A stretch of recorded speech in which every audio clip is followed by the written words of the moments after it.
All right, guys, we are live. This is the UFC 276 recap show. Usually it's called the Shillan and Duffy show, but I am rolling not by myself. I have a special guest. I'll get to him in a second. But the great Ben Duffy cannot be with us tonight. So this is again being brought to you by Sherdog.com.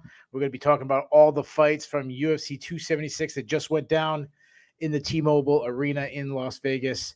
We had 2 title fights. We're going to go from top to the bottom all the way through. So before I get to our guest, a couple weeks ago or so, I did a solo show, and I said I kind of told the people my background, how I kind of became a media member. And one thing I said is I've always been a long-term listener of the Sherdog Radio Network back in the day when Jordan Breen and TJ DeSantis and all these guys did it before us. And I used to call in all the time. So I thought it was kind of cool that I went from being a listener to a host. So I said, you know what? I want to have listeners be hosts with me anytime Ben's not here. So I had a couple people reach out to me, and that's what we got going on. So the first listener guest that'll be joining us, his name is well, I don't know. Should I give his? Yeah, I'll give his real name. His real name is Devin Tejada, but he's better off known as Dev Goes Fishing. Dev, how's it going? I'm so happy to be here. I'm happy to be here with you, man. What a privilege, what an honor. I've been tuning in for a while now, and I'm just glad to join you. We've talked a little bit via DM and chatted back and forth about the fights, but this is great. I'm happy to be here. Yeah, I mean, you got the UFC jitters? Does it feel like that? Like, did you call your mom and say you made it, or? I called both of my parents and I was like, "Mom, I made it. I'm at the top." All right, let's get right into it. We have and shout out to all the people in the chat. They've already been chatting up a lot of the usuals. I'm not going to name them all because we're already kind of behind. Really good discussion. They're getting into old time MMA. Guys like Matt Hughes and Rich Franklin conversation was going on, which I love. But Rich Franklin's a former UFC middleweight champion. The current UFC middleweight champion, Israel Adesanya, took on a lot of times they say his biggest challenger. I think in this sense, if you say biggest challenger, it is true when you're talking about the physical size of a guy, as Jared Cannonier, a former heavyweight that is now a middleweight, challenge for the title. Israel Adesanya won a unanimous decision. I had it 50-45. Did you give any rounds to the challenger? I gave him the third round. I think he landed the better shots. When he was crashing the pocket, he had a nice it was just a left and a right, kind of a hooking combination as he was crashing the pocket and then getting into the clinch. I think overall, I did score rounds 1, 2, 4, and 5 for Izzy, which makes sense. That's I feel like that's the right scorecard, but I wouldn't argue with anyone that scored a 50-45 either. Jared had his moments. I don't think they had the best game plan. I think if he would have fought every round the way he fought round 3, which I think he was actually capable of, this could have been a lot closer of a fight. Yeah, I totally agree with you. I didn't give him much of a chance. The only chance I really gave him was landing like one huge haymaker, or if he end up getting on top. We've seen some really hard ground and pound, and he's such a big dude. I guess Vittori's pretty big, Brunson's pretty big, but he's even bigger than both of those guys. He's probably stronger than both those guys. If he could have just landed some good hard ground and pound on top. But to me, if you wrote up like the worst game plan ever, it's stand on the outside and have a low output kickboxing match from range against Israel Adesanya. And if we actually broke down the 25-minute fight into, like, if we timed how much was outside at range, I'd say 22 minutes of it, 22 minutes of it was just an outside low output, throwing one strike to Israel's one strike. I can't believe when they wrote up that game plan. Like, I can't believe that was the game plan. I just think he just didn't execute what they had planned. I was telling you this earlier when we spoke, and I like to look at the fights like if I was in either fighter's corner and try to break it down, from an analytical aspect that way. Like, what are they doing to succeed? What can they do to start succeeding? And what can they do to either keep winning or turn things around? And I'm going back to it. John Crouch, that's a great camp, but I just don't understand why they didn't say in between the third and fourth round, hey, you're down 2 rounds. You just won this round. You need to crash the pocket more. You need to throw your shots. Every time Izzy had his back against the cage, I don't understand why he was going for the Thai plum. It was almost like Anderson Silva-esque, but Jared was just so big and strong that he was just able to continue to push and push and push. And he ate Izzy's best shot. So I don't know why he didn't just say, the hell with it. Let me take this belt home and let me, do what I have to do. Yeah, I'm confusing. I'm 100% with you. So when we have this fight was pretty much a snoozer. It's not going to be the snoozer of the year. I think that Rose Namajunas and Carlos Esparza has that one intact, but this one's up there. Like, it was pretty bad. And we always kind of have to say, and we've seen Izzy had fights like this. Like someone mentioned Yoel Romero was a very similar fight than this. Mm-hmm. I always say, should you blame both fighters? Because I have a hard time blaming the fighter who's easily winning. Like, why take the chance? I think about like a football game. If every single time I hand off to my running back, he gets 5 yards, I'm going to keep handing off to my running back. Like, all day. Why should I throw bombs down the sidelines or something like that to get intercepted? So I kind of give Izzy a pass, and it's hard because I understand. Now, let me ask you this. Did you learn anything from either fighter tonight? Like, you feel, because I didn't. Like, everything I knew about Israel Adesanya is still there. Everything I knew about Jared Cannonier, maybe game planning was a little poor fight IQ. But overall, like, I always keep notes on all the fighters. Mm-hmm. Like, I didn't add a single note to either guy. And I didn't start writing. I didn't start writing until the fight was over. Okay. You usually take notes in between, if you're just keeping track. I didn't even take notes until the fight was over. So I'm on the same page with you. That kind of leads into my question that I wanted to ask you. Do you think Izzy is more popular today, right now, after this fight, or was he more popular after the first Robert Whittaker fight? Oh, way more popular after the first round. So when I first talked about the Robert Whittaker, I did a recap show. It was a different one, but I said it was like he threw a perfect game between the entrance, in Australia, or was it in New Zealand? It was in New Zealand. The big arena, the dancing against your, regional rival there and Robert Whittaker, then the performance, like, everything was perfect. Like, that was, to me, that's still the height of Israel Adesanya.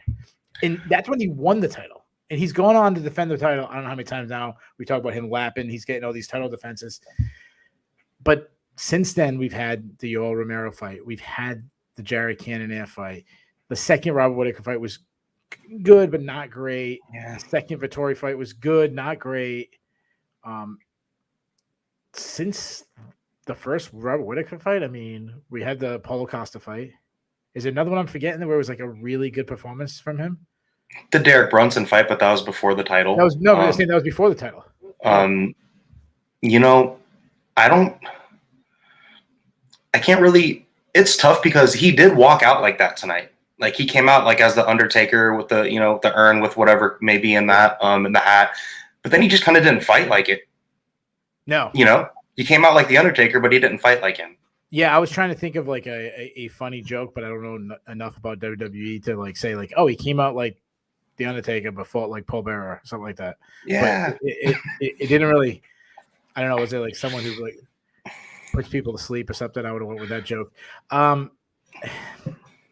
I understand why take a chance? Why take a chance of losing title? Why take the chance of the damage if you can just stand on the outside, jab, move? And Cannonier was unable to crash the pocket.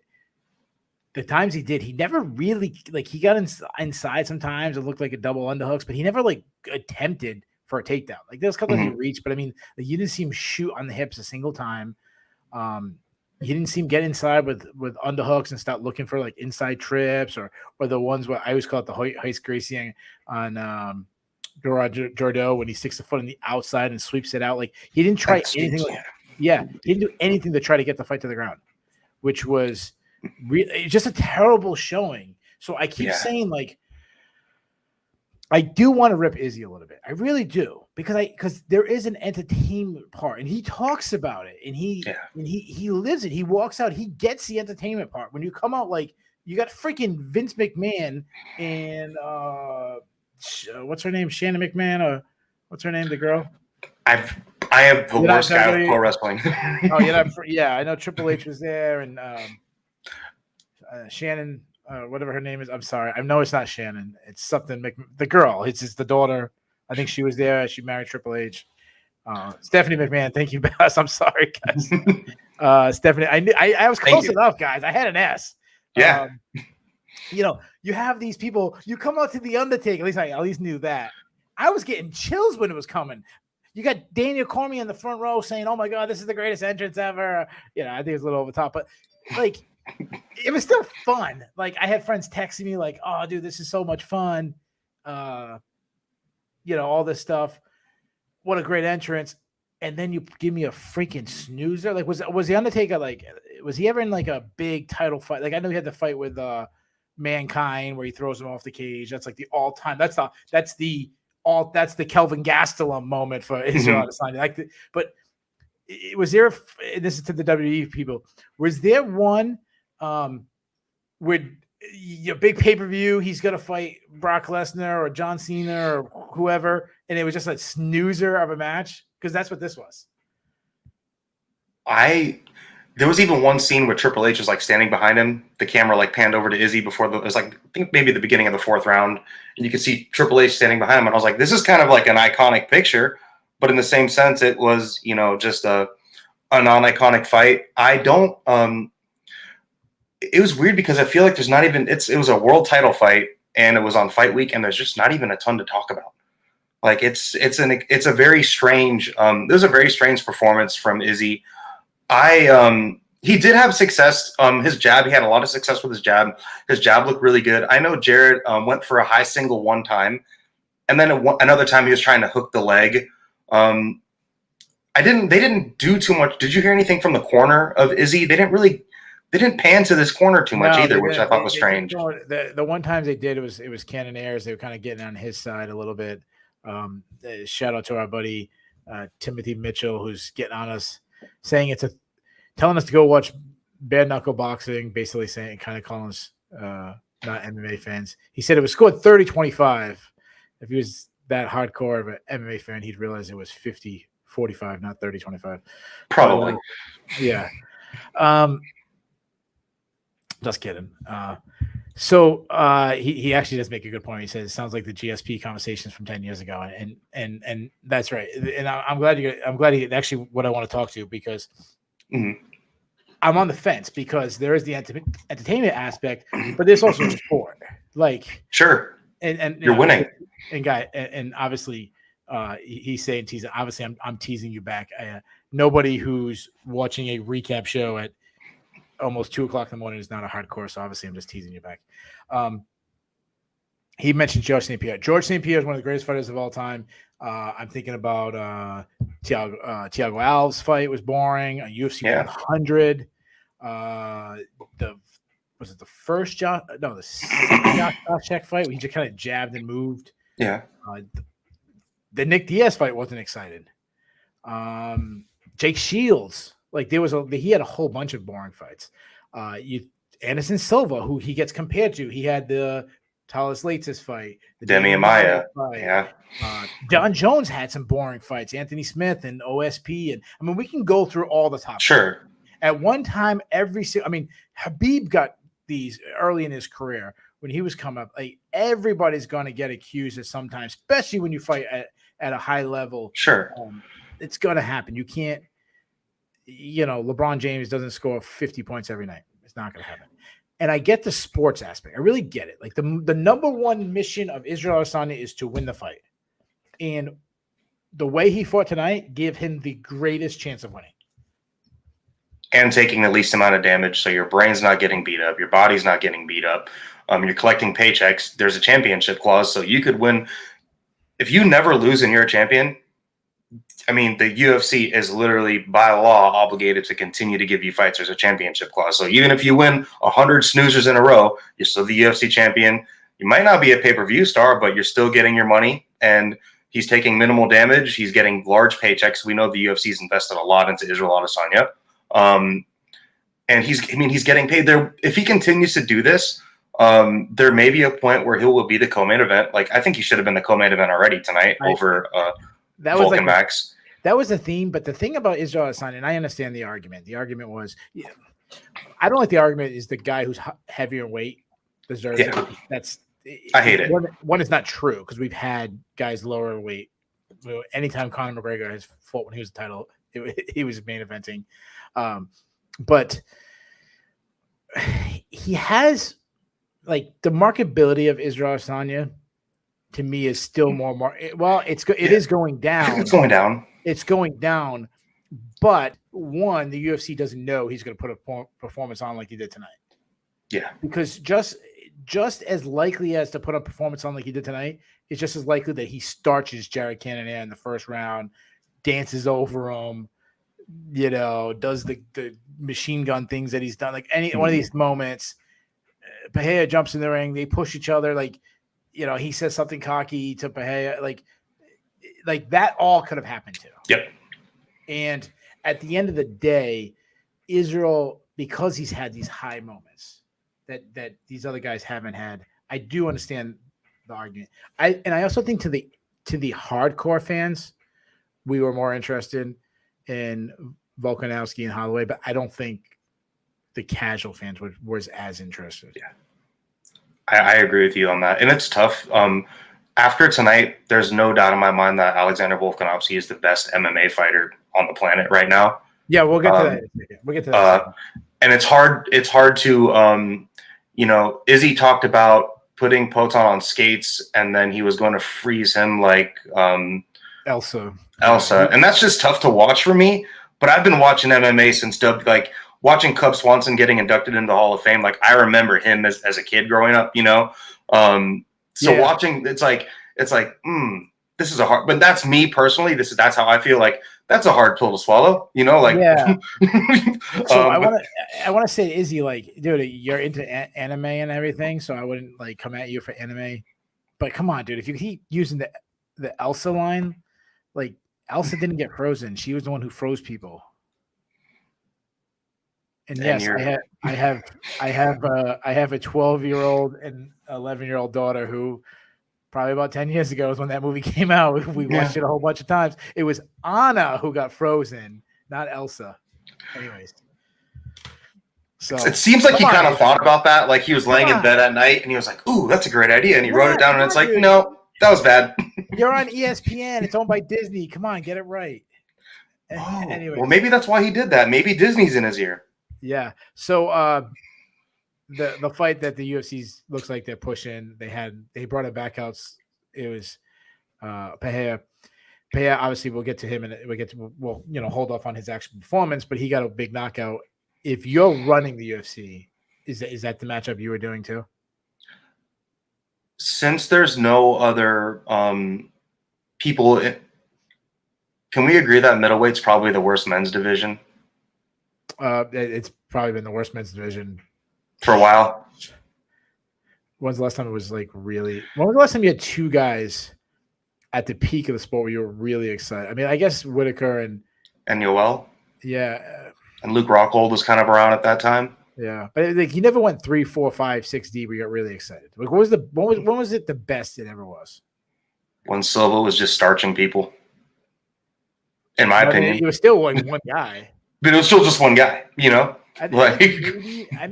when Silva was gonna fight Franklin the second time, and there was still a lot of people who thought that Franklin could win that fight. Mm-hmm. But then you had Dan Henderson. The pride was kind of coming around, and that they were bringing pride in at the time. So that might have. But anyways, the whole point is it's always been the weakest division. So, but you're doing the Pereira fight for Izzy next. I think you kind of have to. I mean, it's there. The clip's there. They can do whatever they need to do to obtain that clip, and they can just recycle the hell out of it basically and put it everywhere.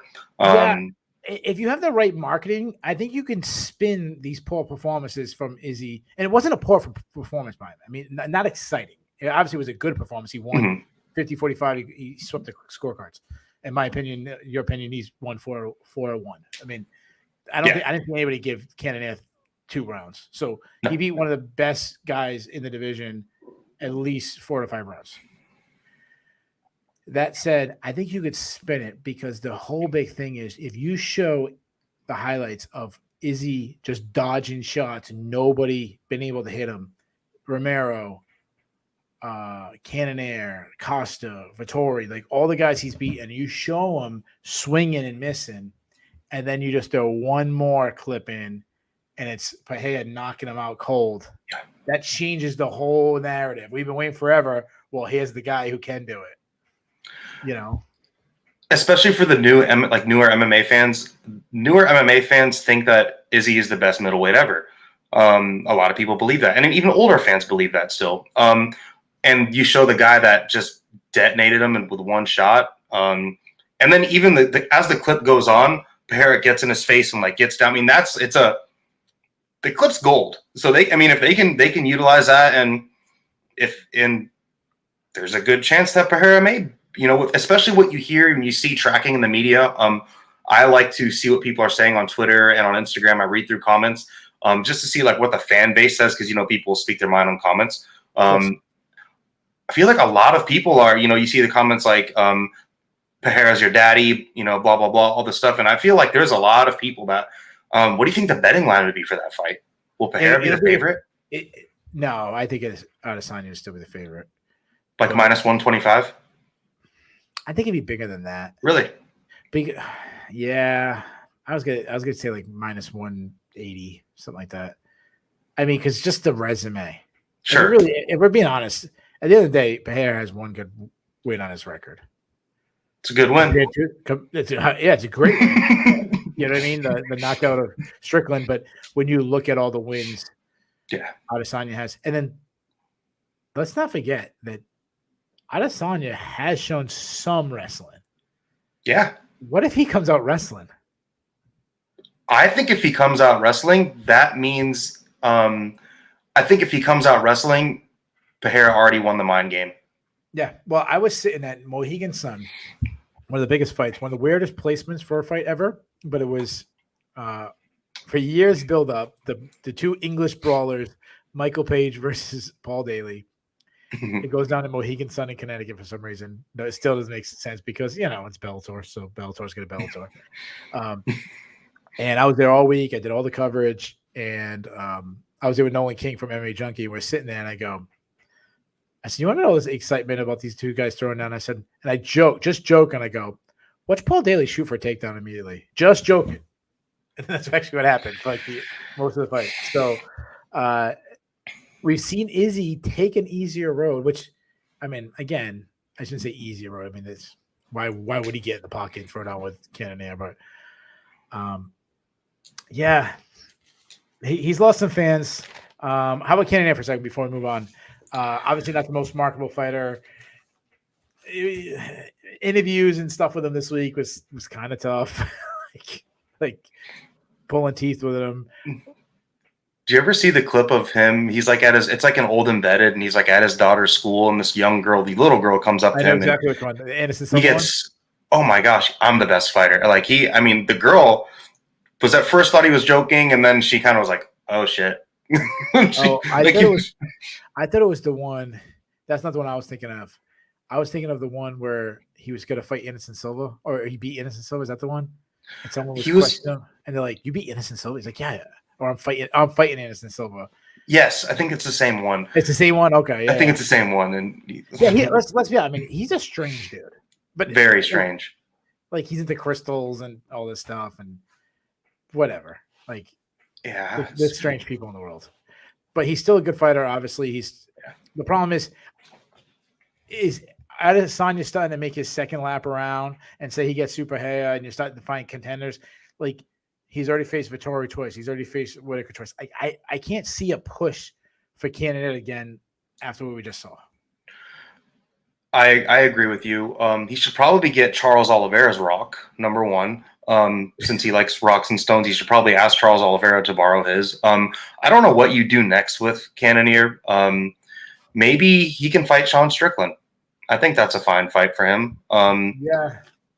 Because he's already fought Whitaker, he's already fought Gastelum. If you want to push Muniz, another guy that I think could be a potential threat to Izzy, maybe a fight with Muniz. I know it's lame to matchmake, but I think actually the two guys that posed the biggest threat to Izzy in the division were actually on the card tonight. And I think that was proper placement as well. I think there was something behind that. Yeah. High Low asked about I'm assuming that's Pedro Munoz. So he's asking about going blind. We'll talk about that. We will talk about that soon. I wouldn't do Strickland, and I'll tell you why. The reason why I wouldn't do Strickland, and again, I feel like you have probably like Ben, where it's more of the purist matchmaking, where I think I always try to think of, if I'm running the UFC, what would be best to make me money. And if Adesanya beats Pereira, you're still now looking for contenders. And because of the little thing you had with Strickland's still popular. He can still go on Twitter and say things that get people riled up. I feel like he's still on the shorter list. Adesanya hasn't faced him. I don't want Cannonier to knock him off. And then the same with Muniz. Muniz is another guy. There's only 2 or 3 guys that's really interesting right now in the division. I don't want the guy who's the least interesting now that we just saw him fight Adesanya in a snoozer. I don't want them to get knocked off by that guy. It's a tough. I understand what you're saying. It's kind of it's one of those. Jared Cannonier could easily just blast Sean Strickland, and then there you go. And the whole thing that we got from the pay-per-view is just gone away forever. It can never be utilized again. But who would you have Sean Strickland fight in the meantime to earn a shot against Izzy? Because even if Izzy beats Pereira, I'm gonna tell you that in a little bit. Yeah, who you? Strickland. Well, we get to show Strickland. It's not your first time watching this show. It's weird though. It's weird. It kind of it's one of those things where it's just like you have to shuffle the deck, I guess. I do think that for Cannonier though, I do like a fight with Sean Strickland. Me personally, that's what I wrote down here. But it's like you're saying, still it's a tough sell. Listen, a lot of guys in the chat agree with you. Mikey M is saying the same thing. Makes too much sense. Yeah, like you know why you guys think that makes sense? Because you guys are all hardcore, so you're purists. That's not me. I'm going like weight on the line. Like I'm burying Cannonier. Really? Like I'm giving one that's not even like relevant. I mean, it's somewhat relevant, but the name I wrote down was Krzysztof Jotko. He's won 5 out of the last 6 fights. He kind of earned himself a decent name, being that he's won 5 out of 6. I give him Cannonier. Jotko must owe you money or something. Yeah, I put him against Cannonier. I put it on like a fight night co-main event. Yeah, that makes sense. Give him a main event. I give him like a co-main event. I think Cannonier would probably just blow his head off. Yeah, he probably would too. But that'd be great, and that's great for Cannonier, and it'd be great for Jotko to have that opportunity. I don't hate it. I'm okay with that. All right, so let's move on to the people's main event. Mike made me laugh. He said, "Why you hating on crystals?" I don't hate on crystals. I actually married a crystal. That is my wife's name. My favorite person on earth. Who she's actually been on the Bulls list before, number 1 when she turned when she had a big birthday. So, but that was still kind of funny. Co-main event. We had the third time they fought Alex Volkanovski versus Max Holloway. You know what? Usually we talk about the fight and then we kind of talk about it. I was thinking like all the superlative stuff afterwards, like what we just kind of did. Let's do it the other way. Let's start with a superlative kind of thing first. I think you just said it. Right now, who is – yes, I am whipped. Right now, who is the pound-for-pound best fighter in the world? Joe Rogan. I live in the moment. Live in the moment. Yeah, well, I mean, you're not wrong. It's I mean, skill for skill, tit for tat, it's got to be Alexander Volkanovski. He is the best MMA fighter on the planet. He's in a situation too where there's I kind of made a joke and I text my buddy. I go, 145 is the only division where there's no true like Dagestani wrestler. Like there's no Umar Nurmagomedov, there's no Islam Makhachev at 145. Really good point. That's actually a really good point. I mean, Volkanovski could just stay bashing heads there forever. He looked like $1 million. He looked like $2 million. Drake should have bet the $1 million on him. Yeah. So before the fight started, like before this week, I was arguing for Volkanovski after his last performance to be number 1. So I'm even more like, yeah, it's if the Sherdog immediately after the fights the discussion and the debates go on about rankings, I'm going to be pushing hard for Volkanovski to be the number 1 spot. He has to be. Will that happen? What he did? Will that happen? I don't know, but I'm going to push hard. So if it does, Alex Volkanovski, reach out to me and thank me for getting you number one. Not your skills. Thank me for getting you number one. But yeah, I think about it like this. Now, there's obviously a very strong argument for Kamaru Usman. I get it. He's beaten great guys. He's knocked guys out. He's had more flashy wins than Volkanovski. Being, he's. Both of them are undefeated in the UFC. But I get it. He's starched Jorge Masvidal. He's knocked out Colby Covington. He knocked out Gilbert Burns. Like, I get it. But it really depends on how you look at pound for pound. And to me, pound for pound is like a couple things. To me, I always look at the actual eyeball test, the skills I see. That's my number one. And then I look at the gap between them and the competition. Yeah. So, like, I do this in, like, all sports. We go like, oh, who's the greatest baseball player ever? I go, Babe Ruth.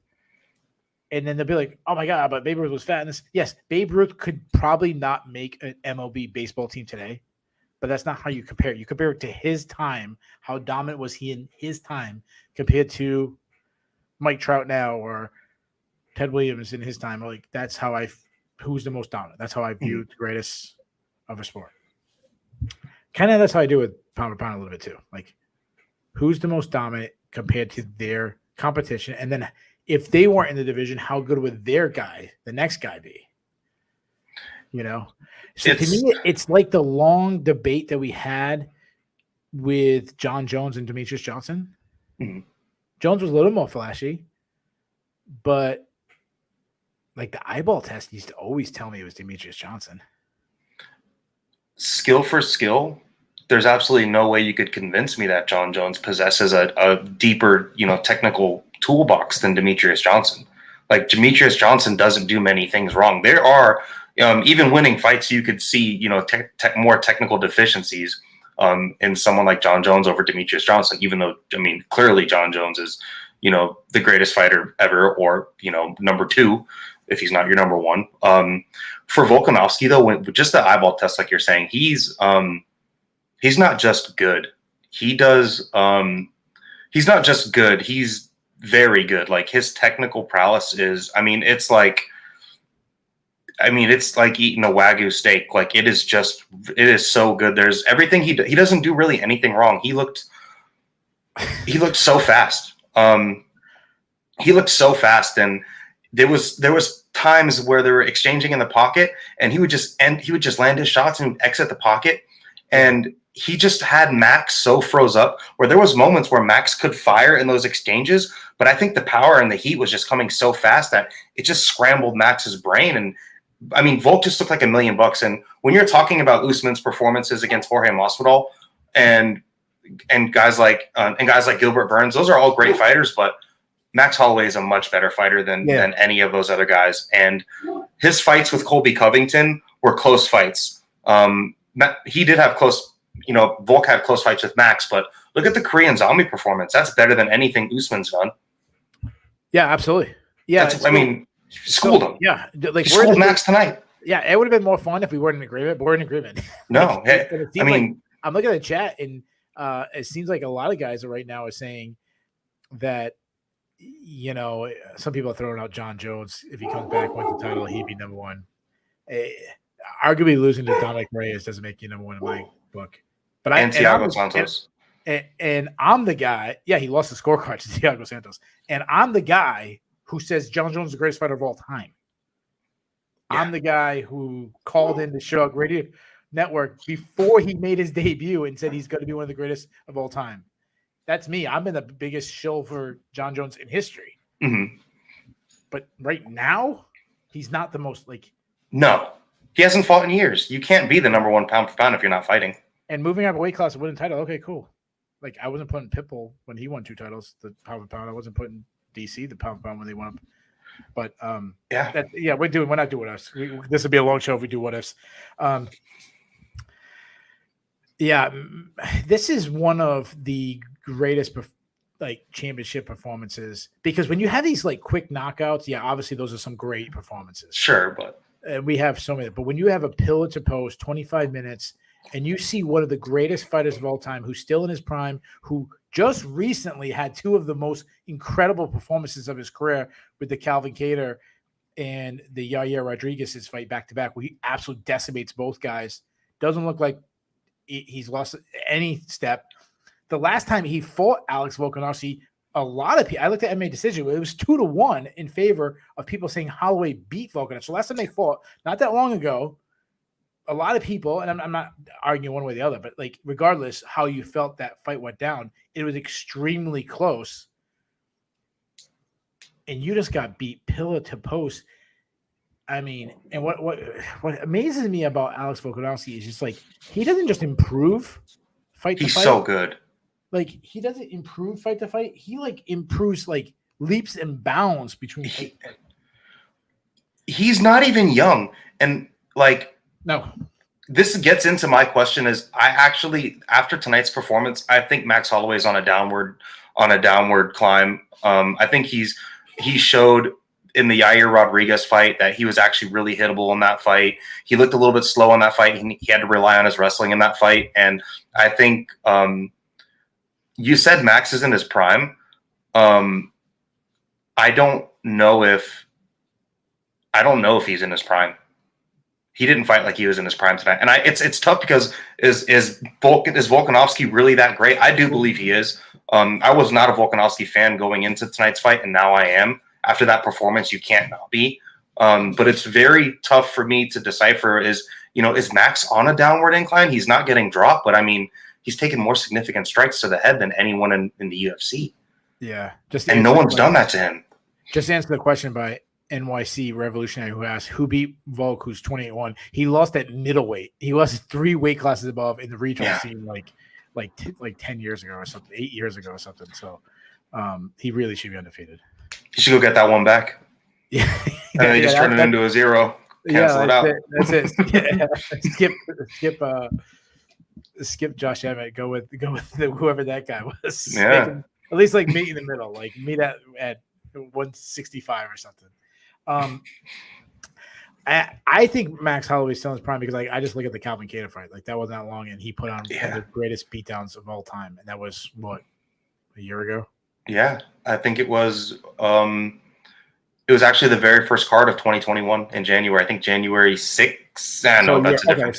So a year and a half ago. And, I just think Alex Volkanovski is just on a different level right now, and he's so good. That's why I have a pound for pound. Like so I didn't get to talk about his last fight. I was on vacation. Mm-hmm. It was nice. I got to watch it in front of a bar. It was fun, and it was cool. A listener actually found me in the bar. It was freaking fantastic.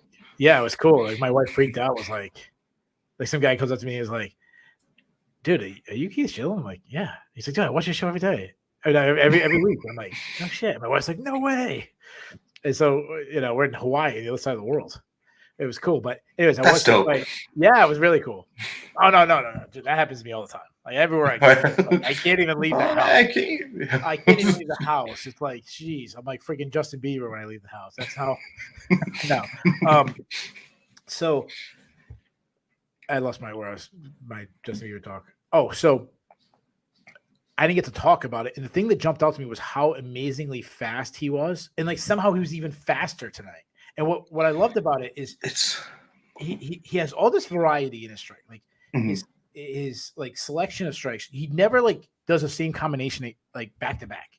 He'll throw a jab, and then what was surprising me is that he was holding his ground but landing power shots. It was all about like early in the fight, it was all power shots. Yeah. Then he jumped there where he's just beating him to a jab, and every time Holloway came forward to attack, Volkanovski beat him to the point of attack. Never really let Holloway to kind of get in any. Never got going.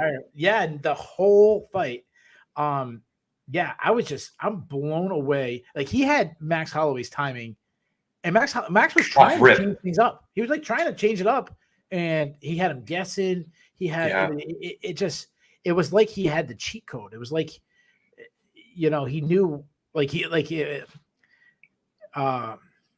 a Spider-Man movie where like the guy goes through a punch at him, he can like pause it, move, and line up this punch and different things. Like it was absolutely incredible what Alex Volkanovski did tonight to Max Holloway? I think Max was also like, I didn't love his kicking game. I think he should have thrown more of the spinning back kicks to the body. And I really think he was like looking for a knockout, which is something he's not known for. Like he was just firing the head kick and it kept landing like up on the shoulder, up under the armpit. And he just looked so much slower. You never see someone at Volkanovski's age get faster.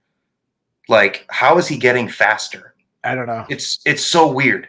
Like, and he would hit these. He would enter the pocket, hit these 2 and 3 piece combinations on Max, and it wasn't just like they were landing. It was like when they landed, they scrambled Max's brain because Max would freeze in the moment in that pocket and then just exit. Like he didn't know what to throw back. It was weird. I'm glad you talked about freezing because when he fought the Korean Zombie, that's actually one thing I was saying. He was throwing feints and just freezing them with the feints. And in the first fight against Holloway, I said the same. He was throwing feints and just like Holloway was always like didn't know what he was doing. He was like he was on. They said about the commentary team said it about Adesanya, but it really fit Volkanovski. That they're like, oh, he's on D, E, and F when you're on A, B, C. Yeah, like he was already ahead of him. It was absolutely incredible. So this is what I want to do. Well, we have a lot to talk about, so we're not gonna get too far, but.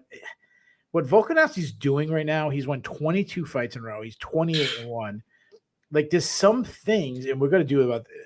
I wish we didn't have as loaded of a card because we have a lot to still talk about.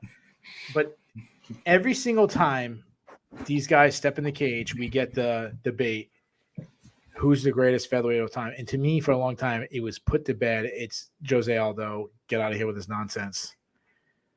I don't know if it's true anymore. I don't think it was true after the Max Holloway fight, and I didn't want to believe it myself. Which Max Holloway fight? The previous one. I think it might have been Volkanovski the whole time. Guys, put in the chat. We're not talking about the entire careers because when you add in what he's done at bantamweight and different things, I would still have if I was doing all-time ranking of fighters, regardless. So I'm talking about strictly who's the greatest featherweight. Is it Jose Aldo or Volk? Max Holloway's gone. He's out of the discussion. Yeah. Joe Rogan was trying to push this Max Holloway. Not anymore. Crowning him, but he was doing it all the time. They're like, oh, the greatest featherweight of all time. They're like, yeah, Jose Aldo, but he's out. Yeah, he's number 3 now. The only argument, and it's a good argument. So I want to put it out there. I don't just say that. I'm not trying to downplay the argument, but the argument for Jose Aldo is he had 9 title defenses. But what's going to stop Volk from doing that? Yeah, it's tough. But like Volk has 4. Like 4 to 9 is a big gap. But when you actually look at the resume, when you look at the strength of the schedule, which I'm glad Timothy just mentioned, I was writing these guys down. Now, it's got to be Volk. They both beat Chad Mendes, kicked that out. They both beat the Korean Zombie, kicked that out. Aldo has Frankie Edgar, Kenny Florian, Ricardo Lamas, Mark Hominick. I'm not going to name his whole resume, but that's like your top guys. Mm-hmm. Is that better? No. Than Max Holloway 3 times? Brian Ortega? Darren Elkins? Korean Zombie? No, I had to kick them out because they both beat him. Sure. He beat Aldo? He beat a different. Yeah, I was leaving that. I was leaving the last part to, and then he beat Jose Aldo. Yeah. Now, if we're saying Max Holloway isn't in his prime, and that, when I say we, I mean you. Jose Aldo wasn't. He didn't beat a prime Jose Aldo. Sure. But. Yeah. Well, they say when you beat somebody, you also take their wins. Yeah. Wow. So, yeah, I know. Some people say that it's stupid. I'll say this. Just don't be that guy. Don't be the guy if you're in the Sherdog forums or a Facebook group or in the no one here. Everyone in the chat here is always super cool.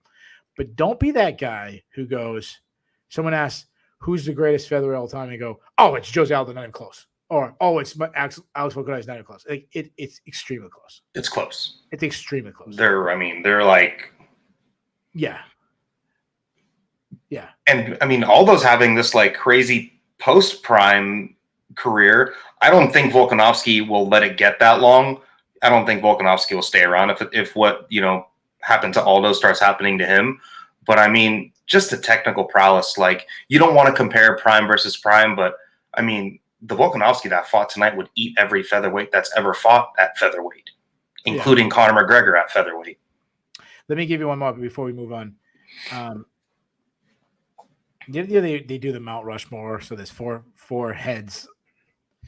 So if we were doing featherweight, it's Volkanovski, it's Holloway, it's Aldo. Who's getting that fourth spot? Has anyone done anything to deserve it? I think there's one guy. I just want to see. I think there's one guy that if you have to make four because it's the Mount Rushmore. I mean, Uriah Faber. I want to say a guy that's way more popular than Uriah Faber. Uriah Faber was pretty popular in his heyday. Who would it be? Probably the biggest star in the history of the sport. Oh, Connor. Yeah. Right, yeah. Anyways, we're definitely not going that route. But I was thinking about it when they were doing that like round of all three of them. I started thinking like, well, who would be the fourth guy? And then it's got to be him. Right? It has to be. Yeah. Anyways, I'm gonna do real quick. I want to do this real quick because I think they're not talking about enough this incredible run that Volkanovski's on. The guys he's beaten, he has the resume, he has this win streak, he has these like eye-opening performances. I'm going to give you an all-time. If you were ranking greatest fighters of all time, you put John Jones number one, this guy number two, whatever. I've done it a million times. These guys are sick of me hearing it. I'm going to spitfire a name. You tell me, does Volkanovski at this point, if Volkanovski retires, never fights again, do you put him on your list higher or lower than this guy? All right. Okay. Mm-hmm. BJ Penn.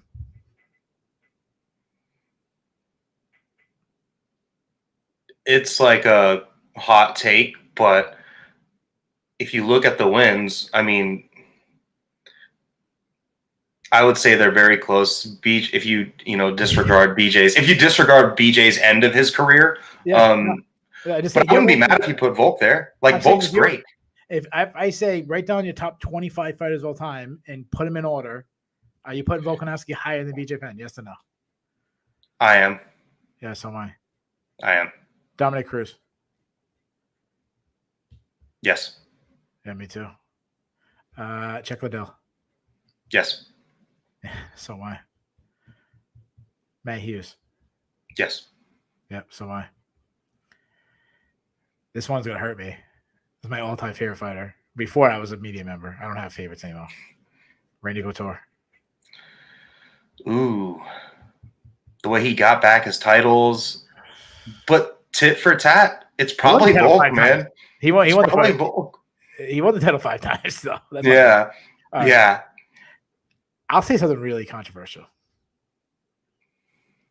Take away one loss. Oh, dude, it's completely different. They need to erase it. Take away one loss from Alex Volkanovski. We might be viewing him the same way people view Habib. Yeah. And he probably has a better resume. Overall names. It's close. Because the very end of Habib is unbelievable. The very end is unbelievable. I think Habib is the best fighter to ever fight in MMA, like as far as just dominance and just blowing through people and not absorbing any damage. I think he's the number one that's ever done that. But I mean, Volkanovski, they're sitting next to each other at the table. Yeah, like so, he's that good. I was watching I didn't get to watch the Hall of Fame thing live. I was watching it today, and I was cooking ribs for my big cookout tomorrow. While I was doing it, I had to play, and my wife, Habib went in the Hall of Fame, and I go. And Ali called him the GOAT. And I said, he's not the greatest, but he's the most dominant. I've never seen anyone dominant like Habib. It's just – all right, I'm not going to do it anymore. We're both nuts about – yeah, it's Volk. They're talking about moving up to lightweight. 55. If you're the UFC, are you making that match, or are you doing the Josh Emmett, or are you doing something else? Well – first off, I loved his message where he was like, whether you like me or you hate me, stand up for yourself, don't get bullied. I love that. I really like that a lot. Like that's a good message for everyone in life. Don't let yourself get pushed around. He said something weird though. Hold on. In fairness, not everybody's the pound for pound best fighter in the world. Well, even if someone at work is pissing you off, check them. Don't let him talk to you that way. Yeah, But don't get fired. Yeah. But he also said, I want to fight for the belt. But I think he mentioned something along the lines of like he doesn't want to fight for the vacant. The belt's vacant right now. Like he could be sliding in against Oliveira tomorrow. And if he wants to fight for a light heavyweight belt, he should do that before he has to fight someone like Islam, in my opinion. Yeah. Because he has a good shot to beat Charles Oliveira. I just think he's too small. I mean, he's small for 145. Which is crazy considering he was like 200 pounds at one point. But he's got a very long reach. But you're running the UFC. Who are you doing like his next match and you put him at 155? The way we do it is we're the ultimate supreme being. Yeah. No one can say no. I say they put him in a vacant light heavyweight, a lightweight title fight against Charles Oliveira.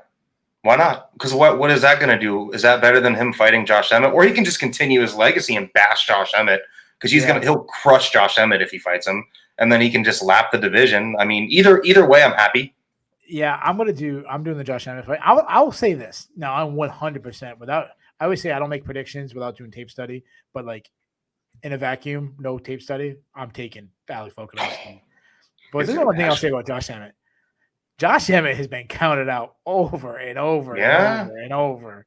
I mean, this is a guy that was losing to Michael Johnson before he knocked him out. He could hit. This is a guy that not that long ago was having face surgery from washed up Jeremy Stevens crushing his face. And he's like in his late 30s. Yeah. So he knows like this is the time. Like when you reach a certain point, when you reach a certain stage in the game, and those are some of the most dangerous dudes that are just like, F it. I'm going to I'll go out of my shield. I'm getting one shot only. One shot and one shot only. So, that could be dangerous. And Volk has shown to be hurt in his previous fights. Max hurt him. Chad Mendes hurt him. Yeah. If he eats a shot from Josh Emmett, he could go night. And Josh Emmett proved in his Calvin Kattar fight as well that he can stay and he can take shots and be durable and get beat up and still throw and fight to the end. So that is a dangerous fight, but I'd lead Volkanovski all the way. Before we move on, we gotta do something with Max Holloway real quick. So to me, like we're talking about a guy leaving division, to me, Max Holloway has to. I mean, when you're 0-3 against a champion, you gain nothing now by having him take out other contenders at 145. I'm moving Max Holloway up to 155. Maybe he's been willing to do it before. I'm moving him up, and because of his name recognition, he's getting a big shot right away. I put him against Michael Chandler. I hate that fight for Max because Chandler is just like a absolute wrecking ball. I mean, he's the definition of a glass cannon, and he's an absolute freaking wrecking ball. Like he will literally set himself on fire to burn you. Like he's just an animal. I actually think for someone like Max, he's taken so much damage. He's got a beautiful wife. He's got a home. He's got money. He has his Twitch streaming. He has so many other income revenues. I wouldn't mind if he walked away. He didn't look great tonight, and I don't want to see him go up to 155 where he's, he can hang with guys like Dustin Poirier, but like, do you want to see him go through all those wars and just continue to take damage? Like, I don't think he needs it anymore. Yeah. I wouldn't mind if he walked away. Yeah, I do. Yeah, because he's still pretty fun. Max is an incredible fighter, but as a longtime fan of his, like it's hard for me to continuously see him go through the Yair Rodriguez fight, even the Calvin Kattar fight. Like he didn't come out of that unscathed.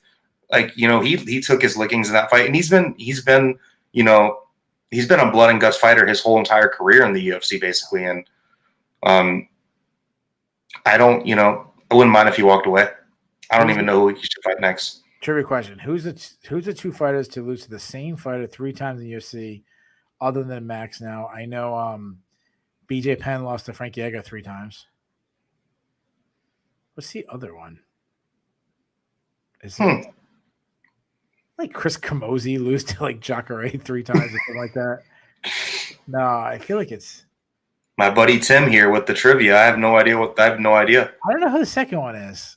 The first one was it's a women's MMA? Yeah. I don't know. This he's gonna have to let us know the other one. Yeah. But I did get the BJ Penn one. Anyways, let's move on. So you're saying Max Holloway to retire. I'm saying let's give him Michael Chandler. So we're going two different extremes. We're going two different extremes to that. Life and death. Ken Shamrock, Tito Ortiz. Yes, that one I should have known. That one I should have known. Yeah, that was. Yeah, damn it. Now I feel really dumb for not knowing that one. Yeah. So I said that Jared Cannonier. I shouldn't say we. I said Jared Cannonier had the worst game plan, but not the worst game plan of the night. No. Sean Strickland took on Alex Pereira. He had this great idea to I'm just going to keep slowly taking small steps forward, stay right on the center line, and bang with power pound the best kickboxer in the world. Best kickboxer in I should say UFC. I don't know enough about kickboxing, but in the UFC. Yeah. I mean, if not number 2, he was. I even wrote down. My notes were extremely short fight and bad fight IQ from Strickland. That is the first thing I wrote down, because Sean Strickland was fighting this weird lackadaisical where he kept his hands out and he was pairing the forward hand. All Pereira did was just plant his feet, switch the speed, and throw a left hook and just blow his fucking head off. It was just he parried it and just boom, threw right behind it. He changed his speed, he planted his feet, and just threw the left. First off, I don't know what the dude's made of, because his left hooks don't even look like they land hard. They don't even look fast. But when they touch people, they literally die. It almost looks like a whipping, knock you off balance. But no, But then you don't come up. Yeah, you don't come up. You don't wake up. You don't wake up. Yeah, we had the same things. Only thing I added to that he keeps his legs underneath him, so he generates all this power from his legs. You could see he's on his toes, and then he plants his feet. The second he plants his feet, if you don't notice, and he does it so fast, he's on his toes, he plants his feet, and the second he plants his feet, he throws that left hook. So, I mean, how many times has Glover been knocked out in sparring? Because, Jesus, that thing is ridiculous. It's funny because the broadcast said, DC was saying that Strickland said, I'm going to test him on the feet. If I can catch his timing, I'll stay there. But if I realize I can't, then I'll look to grapple. And as soon as they said that, I said to myself, Jesus, that he does realize that if you don't catch his timing, he could knock you out before you get a chance to grapple. It was one of the just worst performances. And then on the other hand, let me ask you this. Well, I felt like it was win-win for the UFC who won this matchup, because obviously you have the backstory with Pereira, which is fantastic. Sure. But what happened at the press conference, what love him or hate him, there's a lot of people that like Sean Strickland. Mm-hmm. I'm not gonna get political or anything, but we have this cancel culture. He's the anti-cancel culture, and that attracts a lot of people. Okay, so there's a lot of people like him. The only thing that I think would have been bad is if Sean Strickland won in a snooze fest. Yeah, we've seen him recently. But you take this anytime. One punch knockout. This is perfect. Because what I said on the preview is I said Pereira, he's the guy that gets fast tracked to the title, because you can sell that to the casuals. Yeah. But you can't sell it to the hardcores, because the hardcores knows he hasn't earned it or he hasn't beat anybody. Now you can sell it to the hardcores too, because he did. He just starched one of the top guys in the division. One punch. It was so dramatic too. He got up and he was still stumbling around. He was kind of like a fish flopping in the sand out of the water. He just looked. I mean, there is something with that left hook that Pereira throws. It's just ridiculous, and I think it's best case scenario for the UFC. Izzy is probably acting. Is Izzy a little bit of a head case? I think he might be a little bit. I don't know. But he Izzy would have probably loved Sean Strickland to win that fight. I think Izzy's a little sensitive, but I don't know if he's a head case. I don't like to use that word, but it's just the fastest way to get where, But I mean, I'm sure Izzy would have probably rather fought Sean Strickland than Pereira for a title fight. The way he just fought Jared Cannonier, Oh, absolutely. like, so. I think I mean, not even that, like who else is there? It has to be Pereira. It has to be, unless Izzy wants to go up to 205, but he's not going to do that again. So a lot of people are going to argue that Alex Pereira is a terrible stylistic matchup. I'm not going to argue that. But the other guy, and he fought on this card, who could be a very tough stylistic matchup Muniz. for Izzy, is Andre Muniz. Yeah. So there are other guys, but like Izzy, as Chris was just pointing out, Izzy did call him out when he won. So Izzy's not ducking him or anything. He corrected it right away. He's as soon as Joe Rogan was setting up the who do you want next, he goes, "You already know what's next for me." Calls him out, says something like that. Does the stupid Elsa line that's just. I feel like I think that just means that needs to be like a guy who just like tells people like scrap that line. It's not working. Yeah. It's like every single time Tony Ferguson called McGregor McNuggets, like and never like no one ever thought it was funny. The tiramisu thing with Khabib, like it's just kind of a never like just the same thing. Yeah. It's tough. So we already talked about who would be the favorite. We forgot to mention we a lot of people like to call him the Brazilian. No, we got to talk him as is the Southern New Englander. Yeah, Alex Pereira, right here. Danbury. Danbury.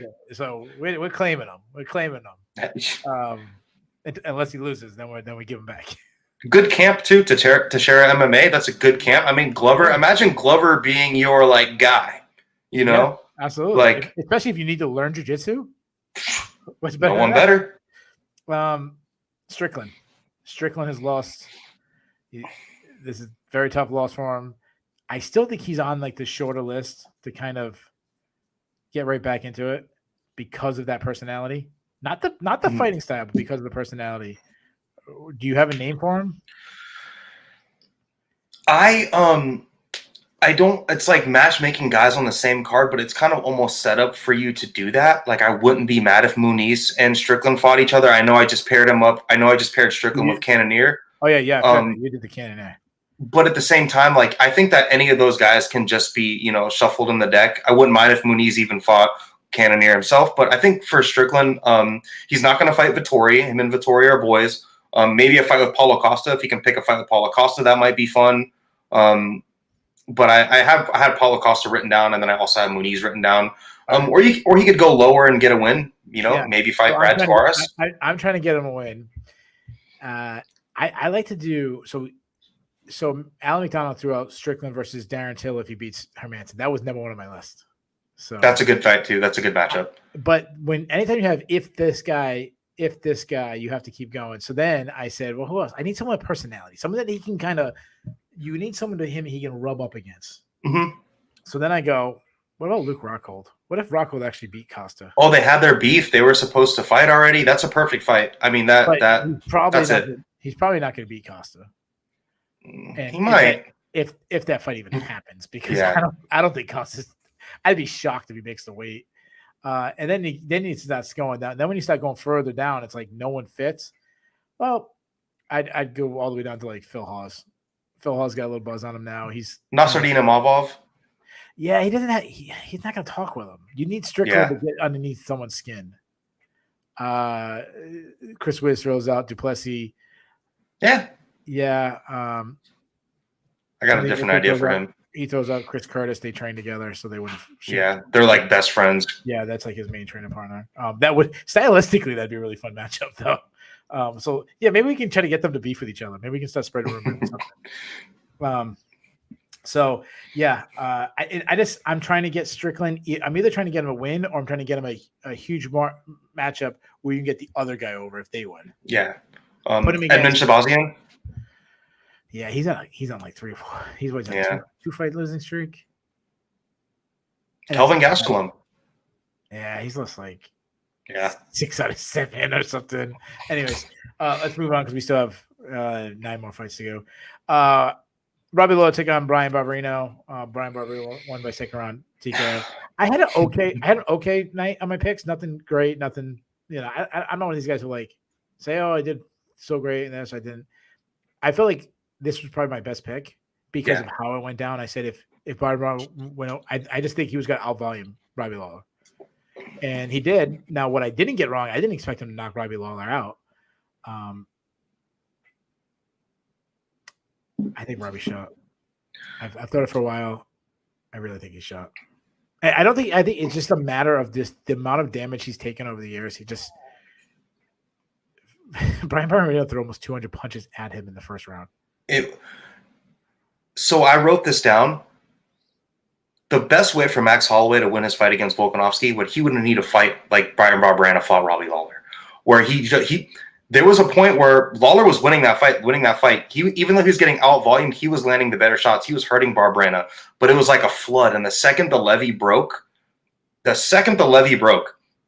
Robbie Lawler just got flooded.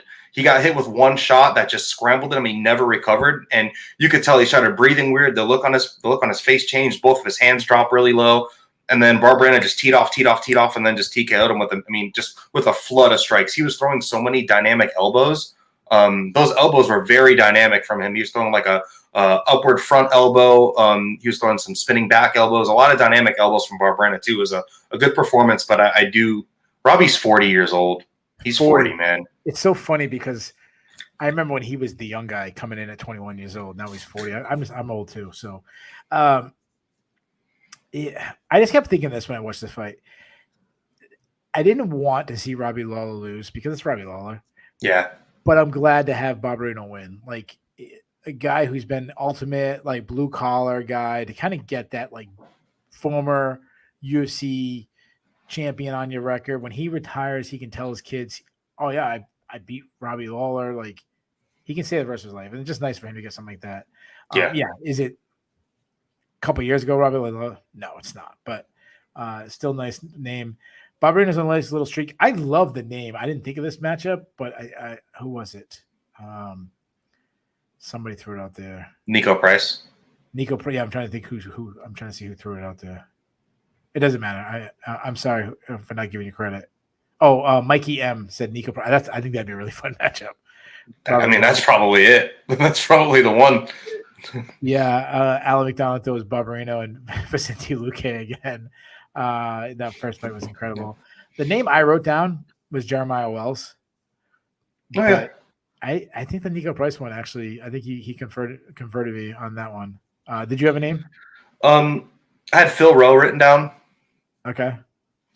Just because he's a long, lengthy striker, and I think his precision striking, and then Barbarena is just like flood of all. That's just spamming. It's like.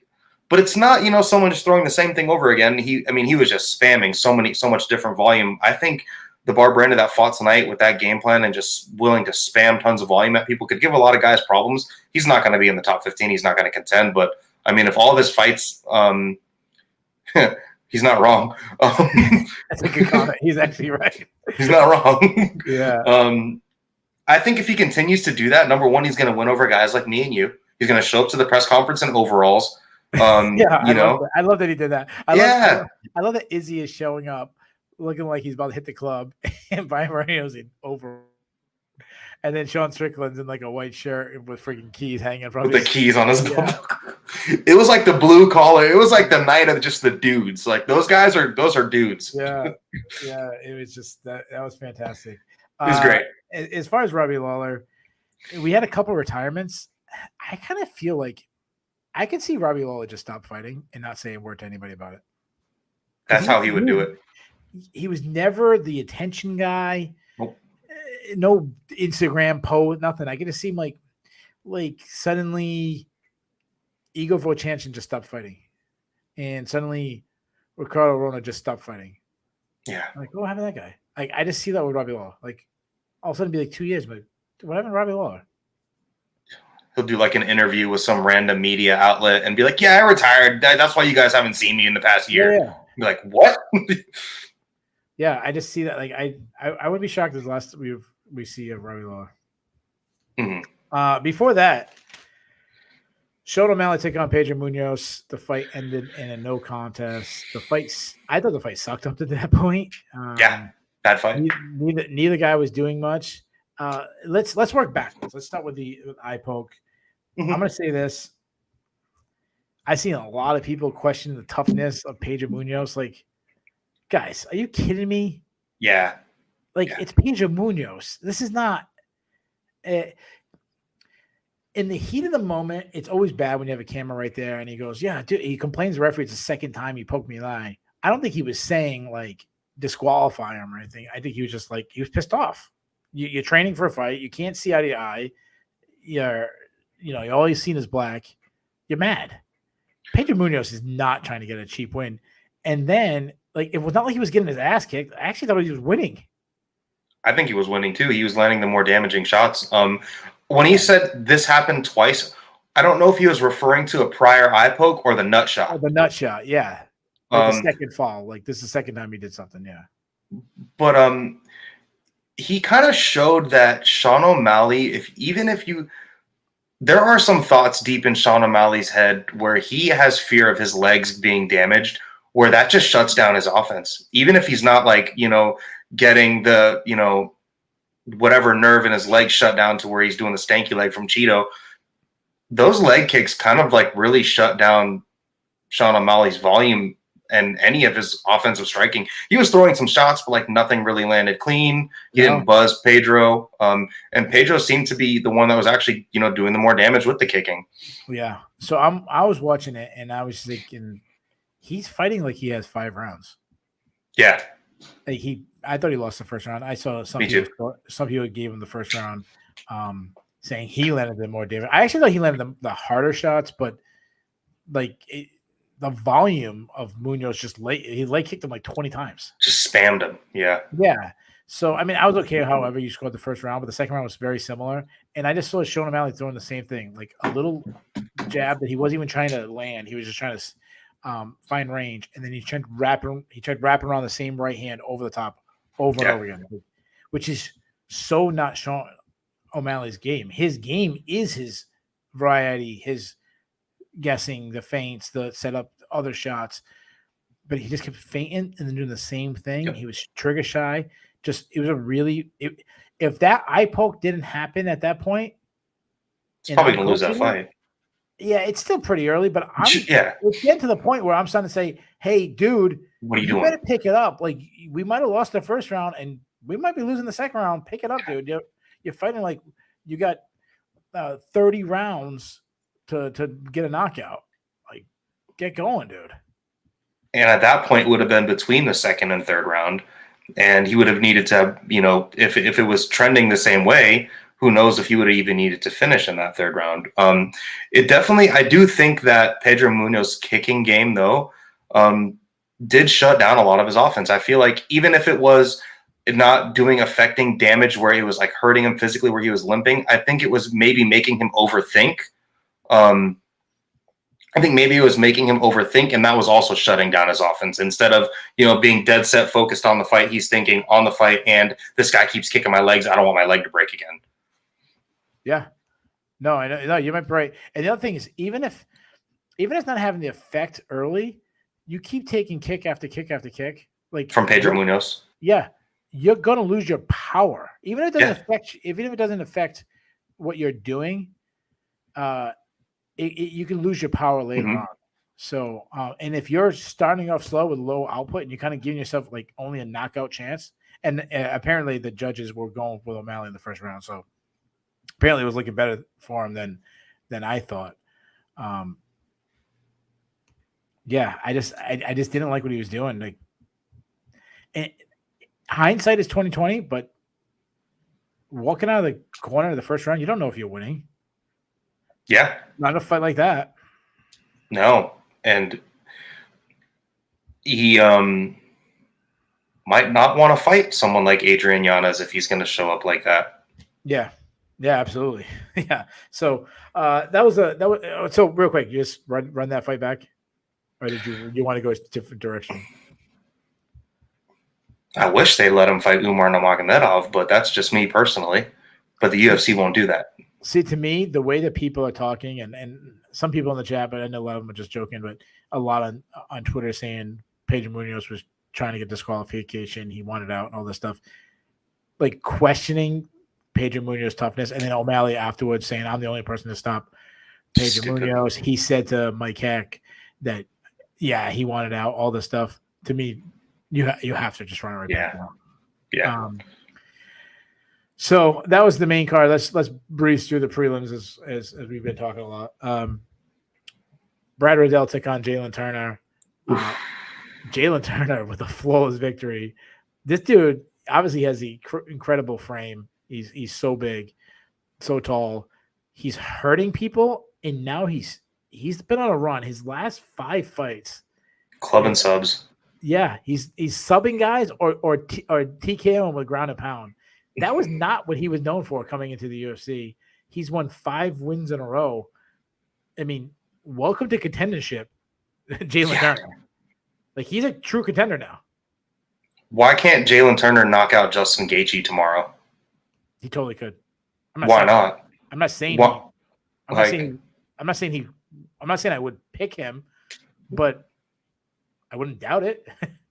I mean, no one's done that to Brad Riddell. Everybody thinks Fiziev is this crazy monster, which he is. But I mean, Jalen Turner went in there and landed 1 shot behind the ear, rattled him, turned the Tiger Muay Thai striking coach into a wrestler, and then immediately got the arm in. Riddell wrestles a lot, though. He does, but he's known for his striking, and he turned him into, I mean, a wrestler really went 1 shot behind the ear. I mean, it was like 1 striking exchange, and Brad Riddell was wrestling. Yeah. He took 1 shot behind, and then the arm in guillotine was like, Brad Riddell was tapping in a pretzel. Yeah. In fairness, Brad Riddell did exactly what Sean Strickland should have did as soon as he got hit. Yeah.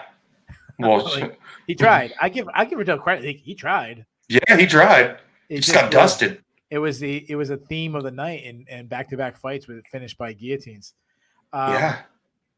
He has, and I like to live in the moment, but Jalen Turner has just that. When you think about how big he is, he's going to be bigger than everybody. He has in the length. He has these raw, God-gifted attributes that make him a tough test. Mm-hmm. Which is why, like, we get these guys who come in the top 15. You got to feel a little bit more excited, or if you line up the top 15 guys in a row, one guy's going to stand out to you. Because he's a foot taller than everybody. Yeah. So his next match is going to be, I mean, he just beat a ranked guy. He's going to have to face another ranked guy. Tell me who that ranked guy is. I like him fighting the winner of RDA and Fiziev, or even the loser of that fight. Or maybe I don't hate either one of those. I also wrote down Gamrot. I would love to see him fight someone like Gamrot that can just have a great pace and wrestle their ass off. And then I would also like to see him in a fight with, just because he's also very tall, Yoel Alvarez. I think that might be interesting. But I think he might deserve someone like Thiago Moises or someone just a little bit, even though Thiago got blasted by Joel Alvarez, I still put him maybe above him a little bit. Yeah, I went with Gregor Gillespie. That's a great fight if Gregor ever fights again. Yeah, he also had like the biggest guy in the division. The biggest guy in contendership versus the littlest guy in the contendership. Alan McDonald points out that Jalen Turner is 27 years old, which is exciting. So that's like their prime ages and stuff. Yeah, yeah. At 155. Before that, and I'm going to say something. So I bashed Jim Miller versus Donald Cerrone. Like, I wasn't excited for it. Say what you like, whatever. Like, I want guys that are contending for titles. Those are the ones I want to get, moving up. That said, when you have 2 guys tied with the most wins in UFC history, I feel like something should have been like when they bumped the fight, like they took the Misha Tate fight fell out. Not like you put fights in the pay-per-view that don't deserve to be pay-per-view all the time. If we're being honest, yeah, Barbarena versus Lawler was really fun, but in a ranking sense and moving forward, it really didn't deserve that spot over some of the ones on the card. No. If you're gonna put a fight that doesn't deserve, why wouldn't you put this one on the pay-per-view? I mean, just for the history of it. And it not told. It really wasn't told. It was buried so much that the winner was walking out of the cage with the most wins. It makes no sense that it didn't get more attention. And Bruce Buffer did, have some like special ring announcement for them. I'm sure you heard it where he was like, but that seems like that was all that they did. There was no like media push behind it. No, no clips from the UFC. I know it was a short notice fight, but I mean, it's Cowboy and Jim Miller. You guys own all the rights to all their highlights. Like they didn't put a package together, really anything. I was thinking this, and obviously because it was on the pay-per-view, they wouldn't get a main event, but they don't deserve, like, based on what they've done recently, they don't deserve like the week-long fight night main event getting all the attention. But what was on the line, I think you could actually make an argument like, every once in a while we just got to do something that more out of sentiment than out of what we deserve. There could have been a main event of a fight night with the whole week long talking about who's walking out with the most wins in UFC history. Yeah, I mean, the crowds still were. I mean, did you hear the pop for Cowboy? Oh yeah, he's one of the biggest stars in the history of this. Yeah, so like we'll talk about Cowboy in a second. Let's talk about the fight. Not many people will if you ever listen to preview me, I hate guys who jump guillotines. Yeah. But Jim Miller is one of the guys. Like, dude, go for it because he can do it. I was telling my girlfriend, I go, the difference between an old vet, an old dog like Jim Miller, and these young guys that jump the ghillie is when Jim Miller jumps guillotine, that dude is an OG. He knows, okay, I can burn my arms out, and I got this sub. You see tons of guys, you see tons of young guys, you see tons of people that will jump that guillotine and just blow their arms out. And then they're throwing punches. The start of the third round happens, and they are just stuck in quicksand. Jim Miller knew that when he slapped that thing on, like he knew it. He just knew to give it his all. And Cowboy's head was just like color of this cup. Yeah, it was over. It was over quickly. Jim Miller's on this nice little run now. He's on a little bit of a winning streak. I love it. So let's do this real quick. I don't want to talk about it because it is what it is. At this point, it's Pereira. I like the idea of just continue giving Jim Miller like winnable fights.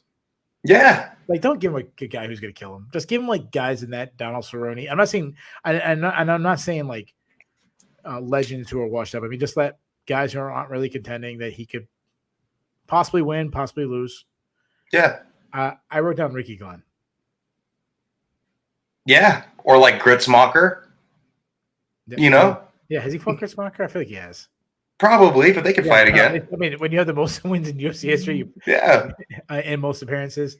I like the Bobby Green fight, but I don't know. Bobby Green might piece him up. Yeah, that was the one that was supposed to happen. Cowboy was kind of piecing him up a little bit. Yeah, so the biggest surprise of the entire night to me was that Donald Cerrone retired. He announced his. I didn't see that coming at all. Now, obviously, I knew the end of Donald Cerrone was coming soon. I just was not expecting it tonight.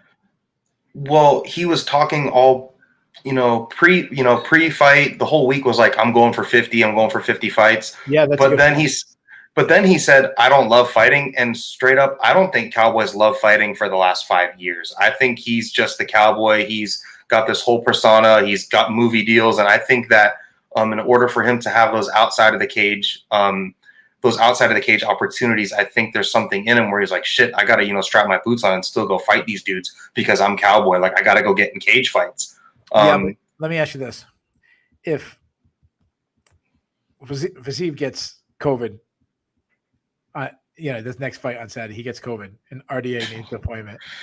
You tell me Donald Cerrone isn't like, maybe. How much are you paying me? Yeah, like Donald Cerrone might jump into that fight. Just go get his ass kicked. Yes, I really do think he's not going to fight again. But like, he could be the guy to take a short notice fight in in like Ireland, and it would not surprise me at all. How will you remember Donald Cerrone?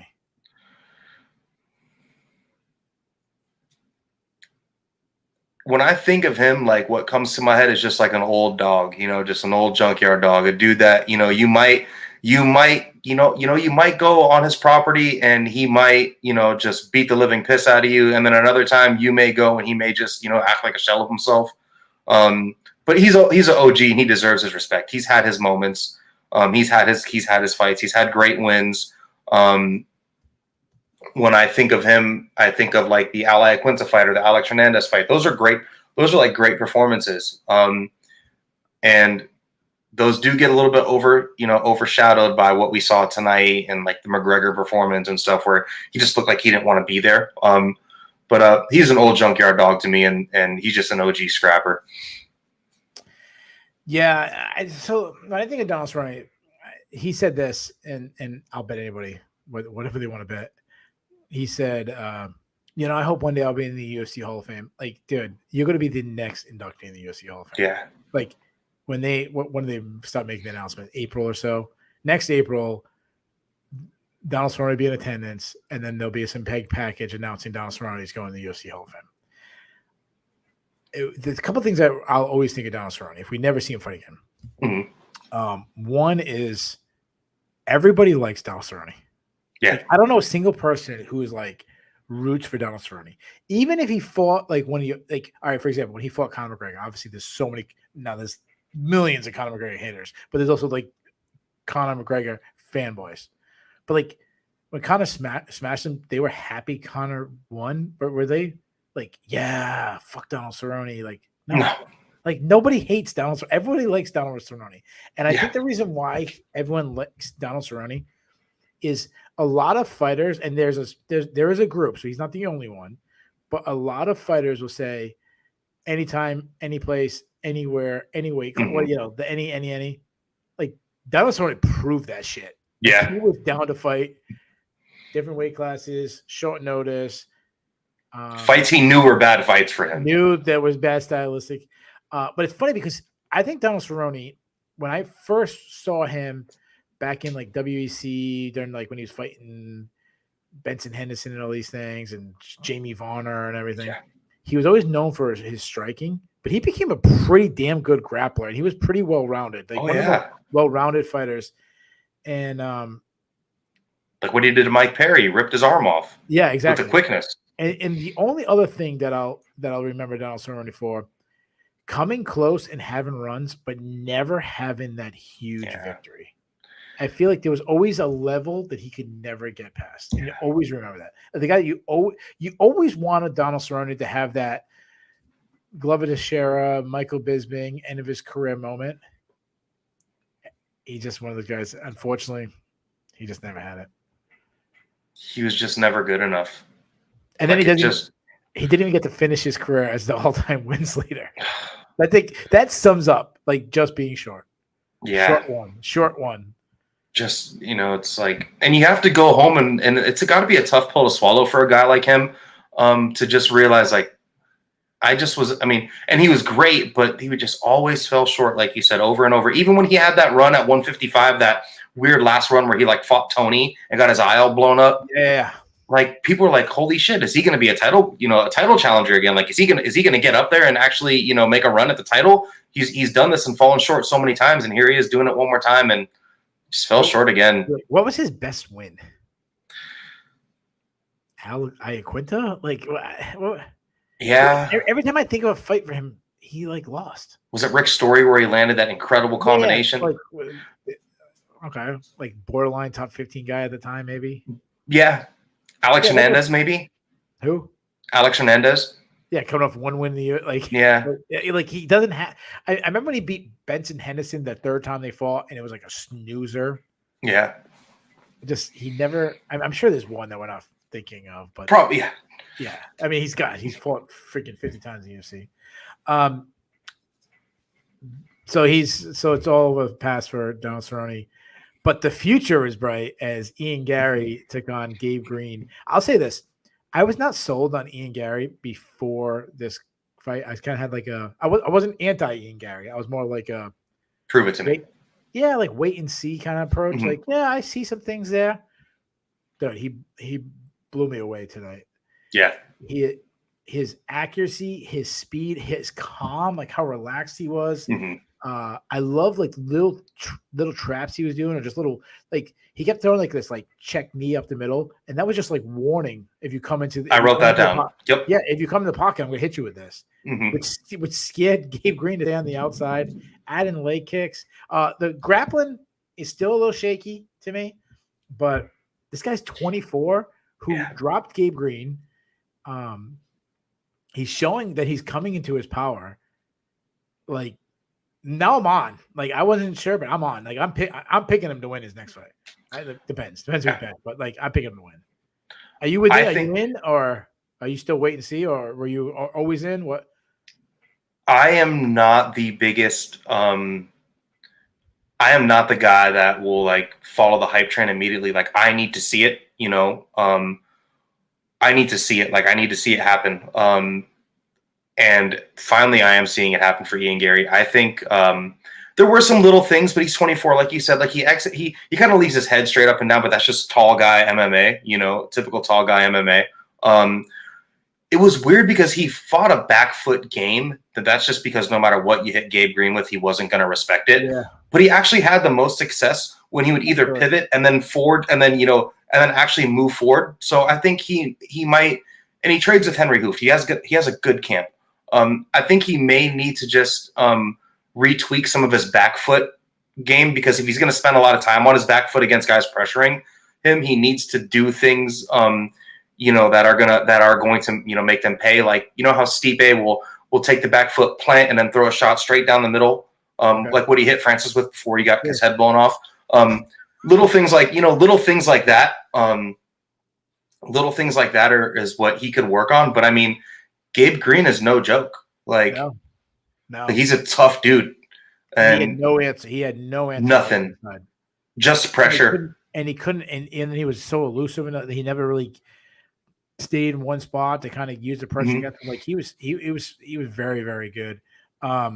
Mike M is saying Madalena over Garry. Yeah, listen. Yes, I'm all in on Madalena. Yes. Too, give some Garry some time. I'm in on him. He's 24. Going back to some Donald Cerrone, all the Donald Cerrone highlights are coming in. Some people saying the KO kick over Matt Brown. Yeah, that was a hell of a good one. Hell yeah. Subbing Edson Barboza, that's a really good one. Some people say the first Jim Miller fight. Yeah, listen, he's got like what? 1 million. 23 wins in UFC or something like that. Yeah, like he's obviously has some good ones. Ian Garry, I want him to be tested against a true vet, but somebody that he still could beat. But also, if he loses, it's a good learning experience, and it's not like a huge setback. So I came up with Max Griffin. I looked at that as something that I would potentially, and I like that fight, especially the way Max Griffin fought against Neil Magny his last time out, where he had a lot of success in the first round. I think he could either it'd be a great win for Ian Garry or a great learning experience, which is also a win. I wrote down Ponzinibbio because Ponzinibbio is another guy that it's a huge step up. Yeah, that's a big step up. But below that, I also name. I don't know if it's that big of a step up in talent right now. So that's yeah. I also wrote down Chaos Williams or Jake Matthews. Jake Matthews worried me because of the wrestling. And Chaos. Ian Garry's a black belt. Yeah, but not all black was equal. I mean, you're not wrong. He was losing positions to Gabe Green like easily. Yeah. Anyways, I thought it was a really good performance. It was great. Before that, Brad Tavares versus Dracus du Plessis. I'm going to say this. So Dracus du Plessis won. I was not in on Dracus du Plessis. He won, and I'm doing the opposite of how I feel about Ian Garry. I'm even less in on this guy now. Am I not? Because I've seen a guy that's going to get easily knocked out by anybody with a check left hook or can sidestep, throw a right hand. Just anyone that can L-step and throw a shot down the pipe is going to literally make that dude just crumble. And Dean Thomas actually said something really interesting when they bring Dean on. He said, I think he's fighting better now that he's tired. Yeah. Because it just forced him to okay, I'm starting to be tired. Let me pick my shots better. Yeah.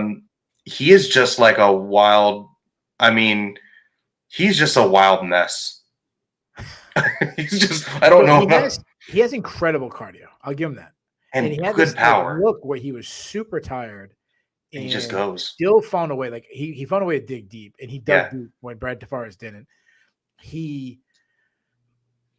does. They did point out that he has this very deceivingly long arms where he lands shots where his opponent thinks he's out of range. But I'm watching Brad Tavares, and I'm so frustrated because it's 1-1, and I'm like, dude, this fight is right for the pickings for you to win. dude, throw a check left hook when he's blitzing in, sidestep right hand. When he's throwing these huge combinations, reactionary double underneath, like there was so many opportunities.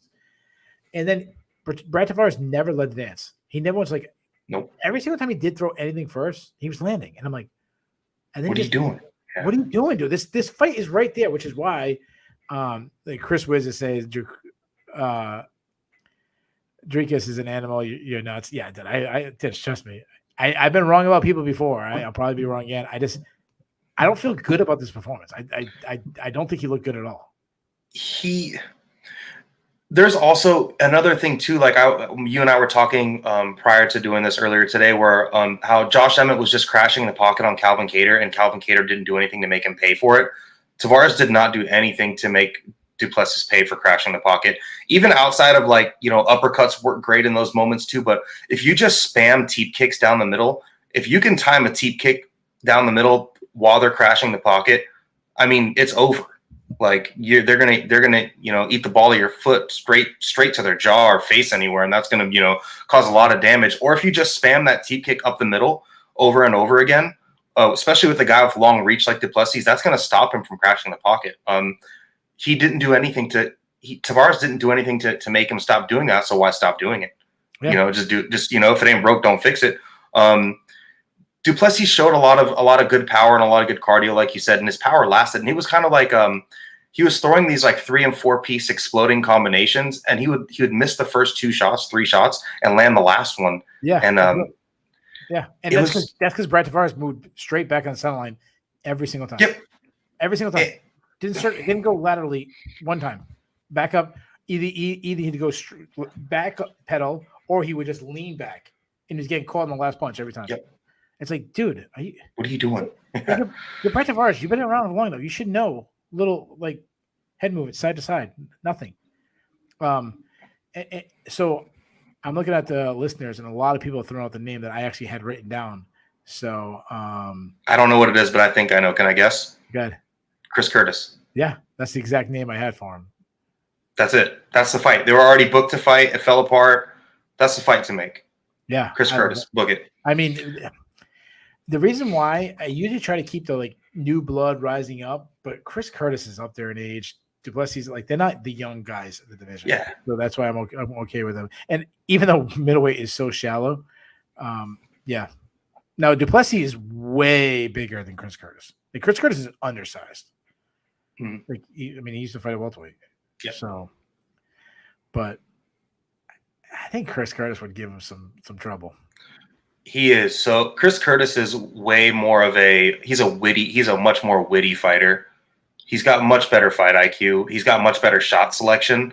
I would say Du Plessis has better power, but Chris Curtis's power is not bad. And Chris Curtis throws a lot of uppercuts, and he throws body shots. And if he throws 3 or 4 body shots, he can wrestle. Yeah. He doesn't do it often, but he can. And if he can trick you into thinking one of those body shots, is now going to be an uppercut, and you're crashing the pocket, and he takes an L step and he just throws a lead uppercut, right under your chin. He could knock you out. My biggest concern is just the size difference. He gave up a lot of size, but Du Plessis is huge. Speaking of huge middleweights, Uriah Hall challenged Andre Muniz, who looks like a heavyweight. Not many people can make Uriah Hall look small, but he did. Absolute flawless victory for Muniz. We knew he's a wizard on the ground, but for him to win the striking battles, in Uriah Hall is the ultimate underachiever.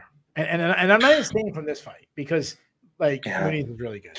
So but the way he fought to back himself against the cage, fight the entire fight off your back foot. Your only shot is land an explosive shot, which you really need to be on your front foot. You're fighting off your back foot, you're losing all your power. Muniz is going to land a lot more shots on the feet because of what we saw against Uriah Hall when they're so worried about the takedown that it opens up shots for the feet. Like he looked pretty good on the feet. He's always had the kicking game, but he started landing some like short hooks. And then what I loved was his takedowns, like his inside sweeps and foot sweeps and stuff. And obviously on the ground, he's a master. One thing I'll say on this, Uriah Hall has never been submitted. It's twice now he went against 2 jiu-jitsu masters and was not submitted. So, like, I'll give Uriah Hall that. He's extremely hard to submit, but he still fought. He gave himself he didn't have a big chance of winning, and he limited that chance even. There was like, for a BJJ guy, Andre Muniz has great single leg takedowns. Yeah, like for a Brazilian beach, like he's not a bad wrestler.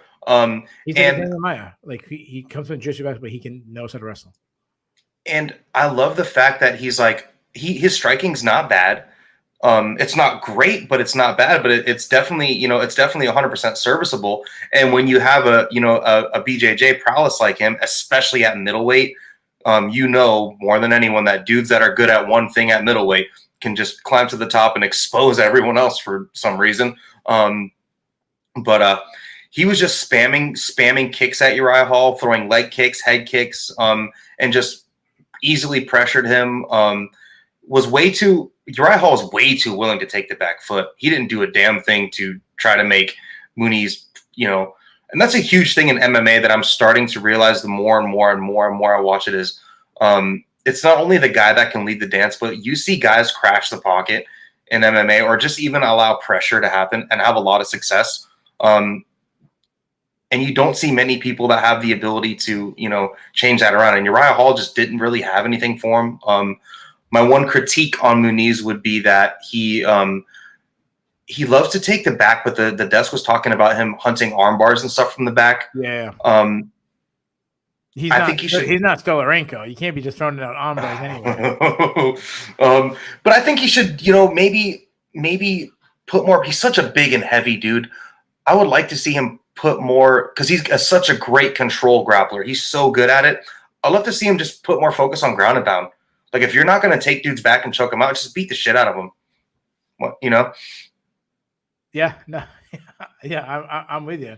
I thought Muniz looked fantastic, but he looked amazing. Yeah, he looked great. He looked unbelievable. The thing that I was a little surprised at, and I did mention this on the preview a little bit, is he's on the short list of title contenders. I'm surprised how low on the card this was. And what was and I know this card was unbelievably loaded, so I understand there's going to be big fights that are down low. I was surprised the other middleweight fight, Tavares and Plessis, was higher up the card than this one because he's ranked higher. Uriah Hall is a bigger name than those two guys. Mm-hmm. I mean, Uriah Hall's main evented UFCs before. I was really, really surprised you'd have a guy that low on the card. That's just surprising to me. Muniz needs a fight, because if you're giving the title shot to Pereira, you got to give him somebody. Who would you match him with?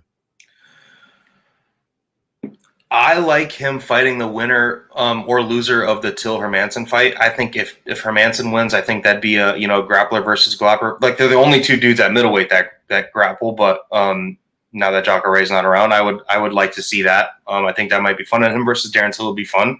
Darren Till is known to have good takedown defense. I think that'd be nice. Or just him and Paulo Costa, two giant Brazilian dudes just getting it. Yeah, but then Muniz would have to go up to heavyweight. Yeah, 205 at least, like a catch weight 217 or something stupid. I wrote down Derek Brunson.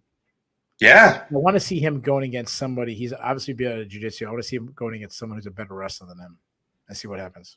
Yeah, that'd be great.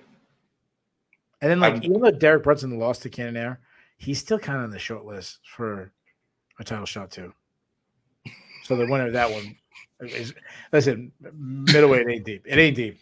No. Plessis ain't that far. Chris Curtis ain't that far. It's like a swimming pool. Well, it's the depth of like a splash pad. Yeah. Before that, Macy Barber took on Jessica I thought it was a really great performance from Macy Barber. There's some things I really, really liked. One, when I talked about the preview, I thought she got some of her speed back. And I think that some of that has to do with we like to knock her and we wanted to give up on her a little bit. She had that major knee surgery, which changed. I mean, we've seen elite athletes in other sports take a while for them to get back. I think that might have been a little bit of it. She's always been a dog inside. You get in the clinch with her, She's got this new streak. She has a little bit of like a dirty boxing, Renee Couture. You're not the wrestling, but that thing going for her. But suddenly she had this huge arsenal of kicks, question mark kicks, throwing high kicks from both sides, and I'm like, where the hell did this like? Suddenly it's Mirko Cro Cop over here with these high kicks. I just thought it was a really great performance. Now there's some things I didn't like. She overthrew some shots, got takedown. She still struggles to get off bottom. But overall, she's 24 and she's just starting to come into her power. This is the best I've seen her. Yeah, I mean, I'm like, what I noticed was she actually finally found her striking range. Because before she would just stay on the outside and just throw a bunch of empty volume, at nothing. It was just kind of like, just like a hair dryer, just, blowing air is what it was, very similar to. She just wasn't really doing anything. But now she's actually like landing good overhand. She's got all of a sudden she has a technical kicking game where she's throwing like question mark kicks like Luke Rockhold, and she's throwing great body kicks. I think she looked great. And in the clinch, like you said, she's a dog, but even more so like her damage in the clinch, like those elbows in the clinch, they were vicious. I didn't like her on her back. That's a problem because she's a big girl too. Like she's not a small 125er at all. She might need to tighten that up because she shouldn't. Someone like Jennifer Maia, But she's 24. Like, 24. Like we got to keep remembering that. So she's so young, and so many people gave up on her. And I thought she showed a lot tonight. She's on a 3-fight week now. Jessica announced that she retired. Give me one thing about Jessica. Here we go, evil. Here we go. Dead silence. Yeah. The thing that I'll always remember about Jessica is fans hate her. I don't know why. I don't know why either. Like she's not a bad person. I mean, she says some dumb things sometimes there, but overall, I don't know. She's not a bad person. So, like she did like a OnlyFans page, and people like hating on her for trying to make some extra money. Like I don't know. People hate Jessica. Macy Barber, what'd you do next for her? I like her fighting. I mean, the Aaron Blanchfield fight was there already. I hate putting two young people, but the person that I wrote down, I think the fight to make is Andrea Lee. Okay, so I was between two people, and Andrea Lee was one of them. I want a veteran who is a name that she could win. Calderwood. That's where I went with. That's exactly what I went with. I already knew, man. Yeah, I went with Joanne Wood because I don't want to rush. I don't want to rush. Yeah, she's 24. She's 24. Like slow roller up. I want to have like a. I mean, it's not as deep a division, but like a Leon Edwards type role. Yeah, I like it. I think Andrea Lee is probably more of a threat to a loss than Calderwood at this point, at this stage of the game. But Calderwood makes sense, or Wood makes sense. Jessica, I called out Joe Rogan for staring at a better way into, which was pretty cool. Listen, if you're an attractive young lady and it's gonna happen. I am not encouraging men to treat women like pieces of meat. It's just going to happen.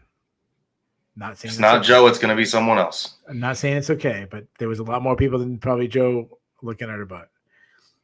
And before that, we had Jessica Rose Clark taking on Julia Stoliarenko. I nailed this one. I told you guys Stoliarenko was due. I even said first round submission by armbar, so I'll give myself this one. Jessica Rose Clark did enter the cage as Shawn Michaels music. I said she left with Marty Jannetty. Shit. Like perfect. Like she's throwing big shots, and I said she's gonna drop down on a double, and it was like, yeah, so easy. Like you can see, you can't load up throwing huge haymakers against someone who wants to take you down. 2 fights in a row that Jessica Rose Clark got submitted in the first round by armbar. The armbar. That's WMMA for you. Yeah. It was we talked about it. And I sent you a text literally 3 seconds before she slapped the armbar on, and it was, what is the likelihood of Jessica Rose Clark getting armbarred in the first round twice in a row? 3 seconds later, her arm is broken in half.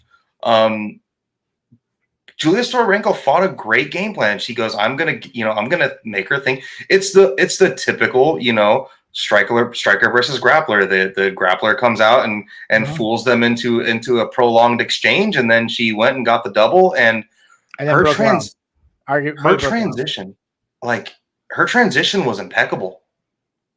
It was great. Yeah, that's her thing. Her thing is arm bars. That's what her rise through the regionals and into the UFC was pulling out arm bars from all these kind of weird positions. And and then it looks like she might have either dislocated or broke Clark's arm, and it was quick. Like, it wasn't like she held on. It was just, you get all that weight going, you snap it quick. It was like, I mean, it went from takedown to transition to side control arm. And the way that she transitioned to the armbar, typically they'll teach you isolate the wrist, and step by step. It was just like one fluent motion, and then Jessica Rose Clark was on the way to the emergency room. Yeah, it was. I mean, hey, if you had picked her before, and she might have come short a couple times, but damn it, not tonight. Listen, we got it right.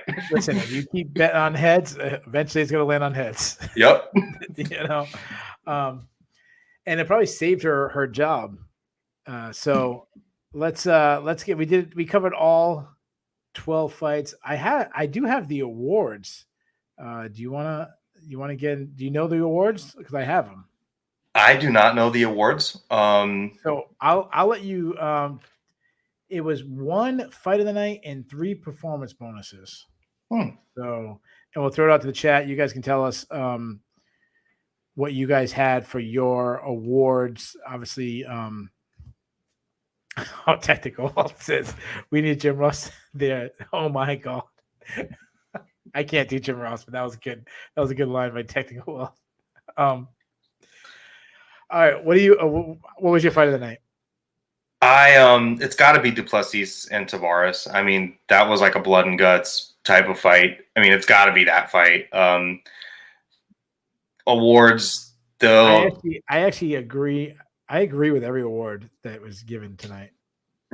Stoliarenko should probably get an award for blowing up Jessica Rose Clark's arm, even though it was the first fight of the night. I think that deserves $50,000.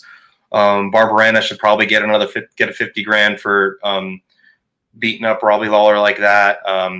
Volkanovski, I mean, that guy deserves $100,000 for that fight. And there's one. Is that it? 3 performances? Yeah, there was 3 of them. So 3 performance bonuses. And then the fight of the night: Stoliarenko, Volkanovski. You give like 8. You were just throwing everybody's name out there. Sorry. Fight of the night: Tavares and du Plessis. Performance of the night: Stoliarenko, Volkanovski, and you said Barbarena. Yeah, and probably Barbarena. All right. I'll read some other ones out there. Alan McDonald says, fight of the night, Tavares and du Plessis. Performance of the night, Jalen Turner, Alex Pereira, and Alex Volkanovski. Yeah, that's a big one you forgot. Yeah. Mike M says Pereira, Turner, and Barbarena for bonuses. Yeah. Alan McDonald says Turner has to be getting a bonus. It's a crime if he didn't. Technical Wealth says Turner deserves one. Pereira, Volkanovski, my bonuses, if anything. The bonuses, I actually agree with all these. And there was a couple hard ones. The fight of the night, which no one said, Technical says Volkanovski Max. No, the fight of the night was Brian Barbarena versus Robbie Lawler. Yeah. I'm not mad at that. Yeah, I mean, it was really close between that one and the Tavares. The performance bonuses was Alex Pereira. Yeah. Julia Stoliarenko. There we go. And Jalen Turner. Who didn't get a performance bonus was Alex Volkanovski, which the fight went to decision. I understand why he didn't get it. I hate that. I hate that. But I hate that. You had to get Pereira one over him, and you had to get Turner one. And then how do you not give Stoliarenko the way she transitioned to the armbar? I mean, they probably could have tossed another one, but he's listen. He still had a really good night. Cut list. Do you have anybody for your cut list? I have one.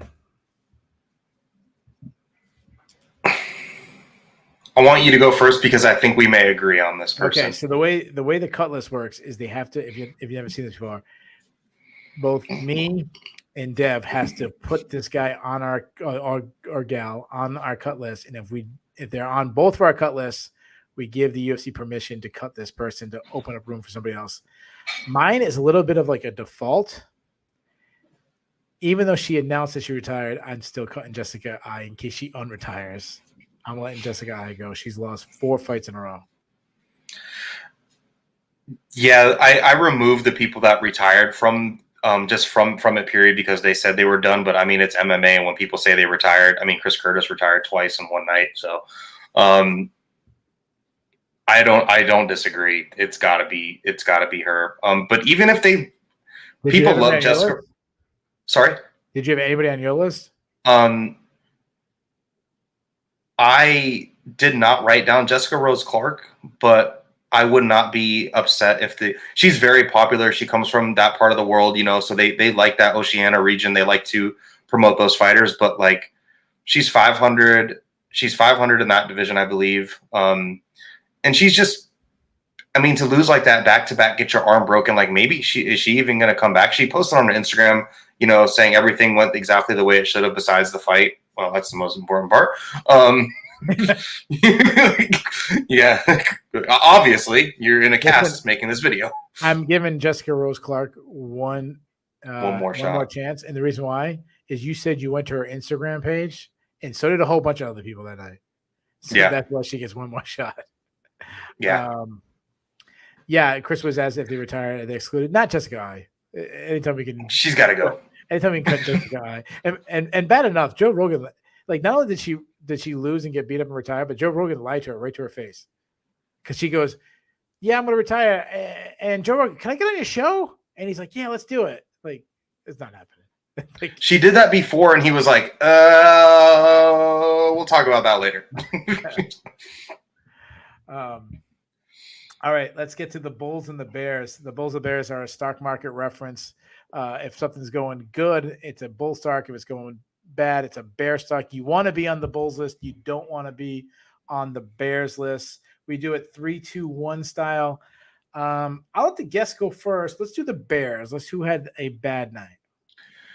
My number one. Well, I won't give my number one Bear. Who had a bad night tonight?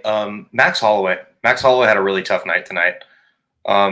He is my number 3 Bear. He, has had this great career. He was once the GOAT of the featherweight division in a lot of people's eyes, and to drop 3 fights to Alexander Volkanovski, I want him to retire. You want him to go to another weight class. There's no way that you can't be at least the number 3 Bear at that point. Number 2 Bear, I feel like Uriah Hall's probably got to be the number 2. He lost fights to dudes like Sean Strickland, and he is now becoming a stepping stone in the division. And his inability to change anything or do anything to switch things up, he's got to be my number 2. And then my number 1 is fighter's named Jessica. I had that on my list. All right. So I had we had a lot of similar ones. So I had Max Holloway as my number 1, so I'll take that off my list. I had a bunch, so I had a couple backups. My number 3 is, and I don't do this often, and I definitely don't do it. So I don't do it when the person wins very often, and I definitely don't do it if they win in a title fight. But Israel Adesanya is on my Bears list because his popularity is continued to soar. He's getting more people not liking him. And the guy who's probably the biggest threat to him is now his next title shot. So that might be a bad thing for him. So Israel Adesanya is my number 3. My number 2, my favorite rapper is Nas, but Nas did not have a good night as two different fighters entered the cage with Nas songs. It was Pedro Munoz and Uriah Hall, and neither one picked up a victory. I do get pumped with my favorite rapper, Nas, the greatest rapper of all time. I agree. And my number one, Sean Strickland. He had all the buzz. Yeah. He was the talk of the press conference. He was the one that everyone was super excited about. He was a guy that not that long ago had no name recognition. Suddenly, he was the one that the people were more interested in seeing him fight Izzy than Jared Cannonier. Yeah. And that all went away with one left hook. Now, I don't think he fell too far out, but he fell enough. A lot of his buzz went out the door. Sean Strickland. Let's get to the Bulls. Now, these are the people. Oh, actually, I didn't read any of the listeners. I'm sorry.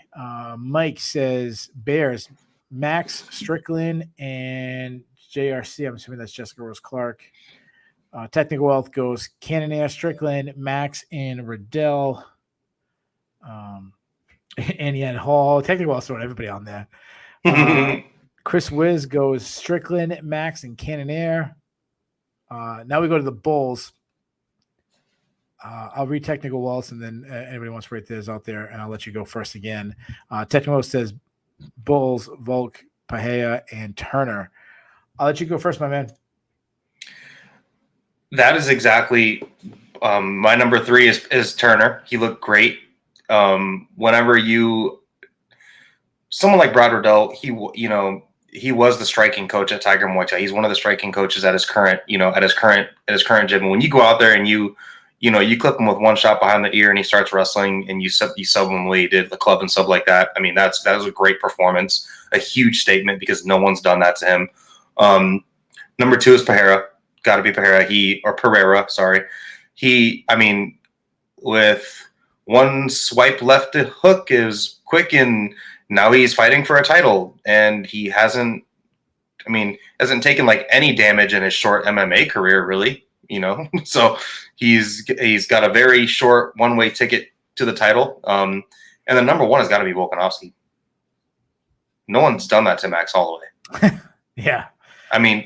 Dustin Poirier. Yeah. It was just. Dustin won like 3 rounds or 2 or something like that. Did it come down to the 5th round? Yeah, and there was moments in that fight where even, people, they asked Dustin in interviews, like, who's your hardest fight? And he says Max Holloway still to this day. And what Volkanovski did was, he was like, it was just like Max was standing still. It was incredible. He's beat him 3 times and did that to him twice. Not as the first fight wasn't as bad, but it was pretty one-sided too. He beat the shit out of him tonight. He really did. Yeah, let's get to some of the listeners' Bears. Chris. Oh no, sorry, we're on the Bulls now. I'm sorry. Let's see. Mike says the Bulls, Volk, Turner, and Pereira, the same as 3 as you. That's the only one I have right now. I will go with. So I had a couple of similar as you, so I'll change mine up. My number 3, the Future. Yeah. We had 2 fighters with the Future as their nickname, Macy Barber and Ian Garry. They went 2-0, so the Future. And they're both 24. They're both 24. And that actually makes sense for them. So the Future had a good night. My number 2, Jim Miller. He's on a 3-fight winning streak, all stoppage, but most importantly, he now holds the most wins in UFC history. Have a nice moment like that. Avenge one of his biggest losses in his career on a huge pay-per-view. Still showing he's got some life in him. So Jim Miller. My number 1, I kind of cheated. I wanted to put 2 people. I combined them, and it's Alex, as in Alex Pereira and Alex Volkanovski. One's incredible KO. He's fighting next for the title. And the other one, Alex Volkanovski, if I had to pick, I'd put him number 1 by himself. When we start doing, is he the best pound-for-pound fighter? We're debating if he's the best pound-for-pound fighter. We're debating, is he the best 145-pound fighter? We're putting him over names like Randy Couture, Chuck Liddell, Matt Hughes, BJ Penn, like all-time great fighters. We're putting him over them in the all-time rankings. You had a really good night. my man Alex Volkanovski. A couple other ones. Let me see. Talking of Wealth. No, I'm sorry. I think I read them. I think I read them all. So I'll make. Did I read Chris Wiz Bulls pay. Yeah, it was a good night. Yeah. I'm gonna do a fourth one if that's okay, because Ben is not here, so I'm gonna steal one of his. So for my final bull, I'm gonna give it to my man Dev Goes Fishing. You're going number one on the Bulls list, brother. You filled in great. You did a phenomenal job. Your stock has risen. So you're number one on my Bulls list, my man. Thank you. I appreciate that. Give me a grade for the card. You know, I'm always like the guy A++, just because I love this shit. If you remove Volkanovski, it's a C- at best. But I'll give it a B- C+. Yeah, I went with C+. The reason I went with C+, the main event brought it way down. It was probably going to cruise into a B. Volkanovski's performance was incredible. The knockout by Pereira, the Jim Miller moment, the Barbarena fight, even like Stoliarenko with his slick armbar.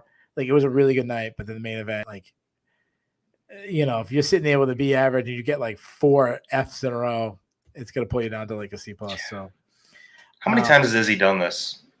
It's the Yoel Romero card. What was the fight before that? I think it was wasn't it Whaley and Joanna? Was it? I don't know. I think it was Whaley Joanna 1, and then the next for it. Yeah, and then it's Izzy Romero. So it's just like, shit. Yeah. So Timothy Mitchell he said the main card was trash. He had it a B+, but then the main card pulled it down to a C. Technical Wealth goes B-. Chris Wiz went B. Let's not forget that Sean O'Malley, Pedro Munoz fight ended in no contest. That's another big hurt. So the hardest question every week, Dev, who is the listener of the show?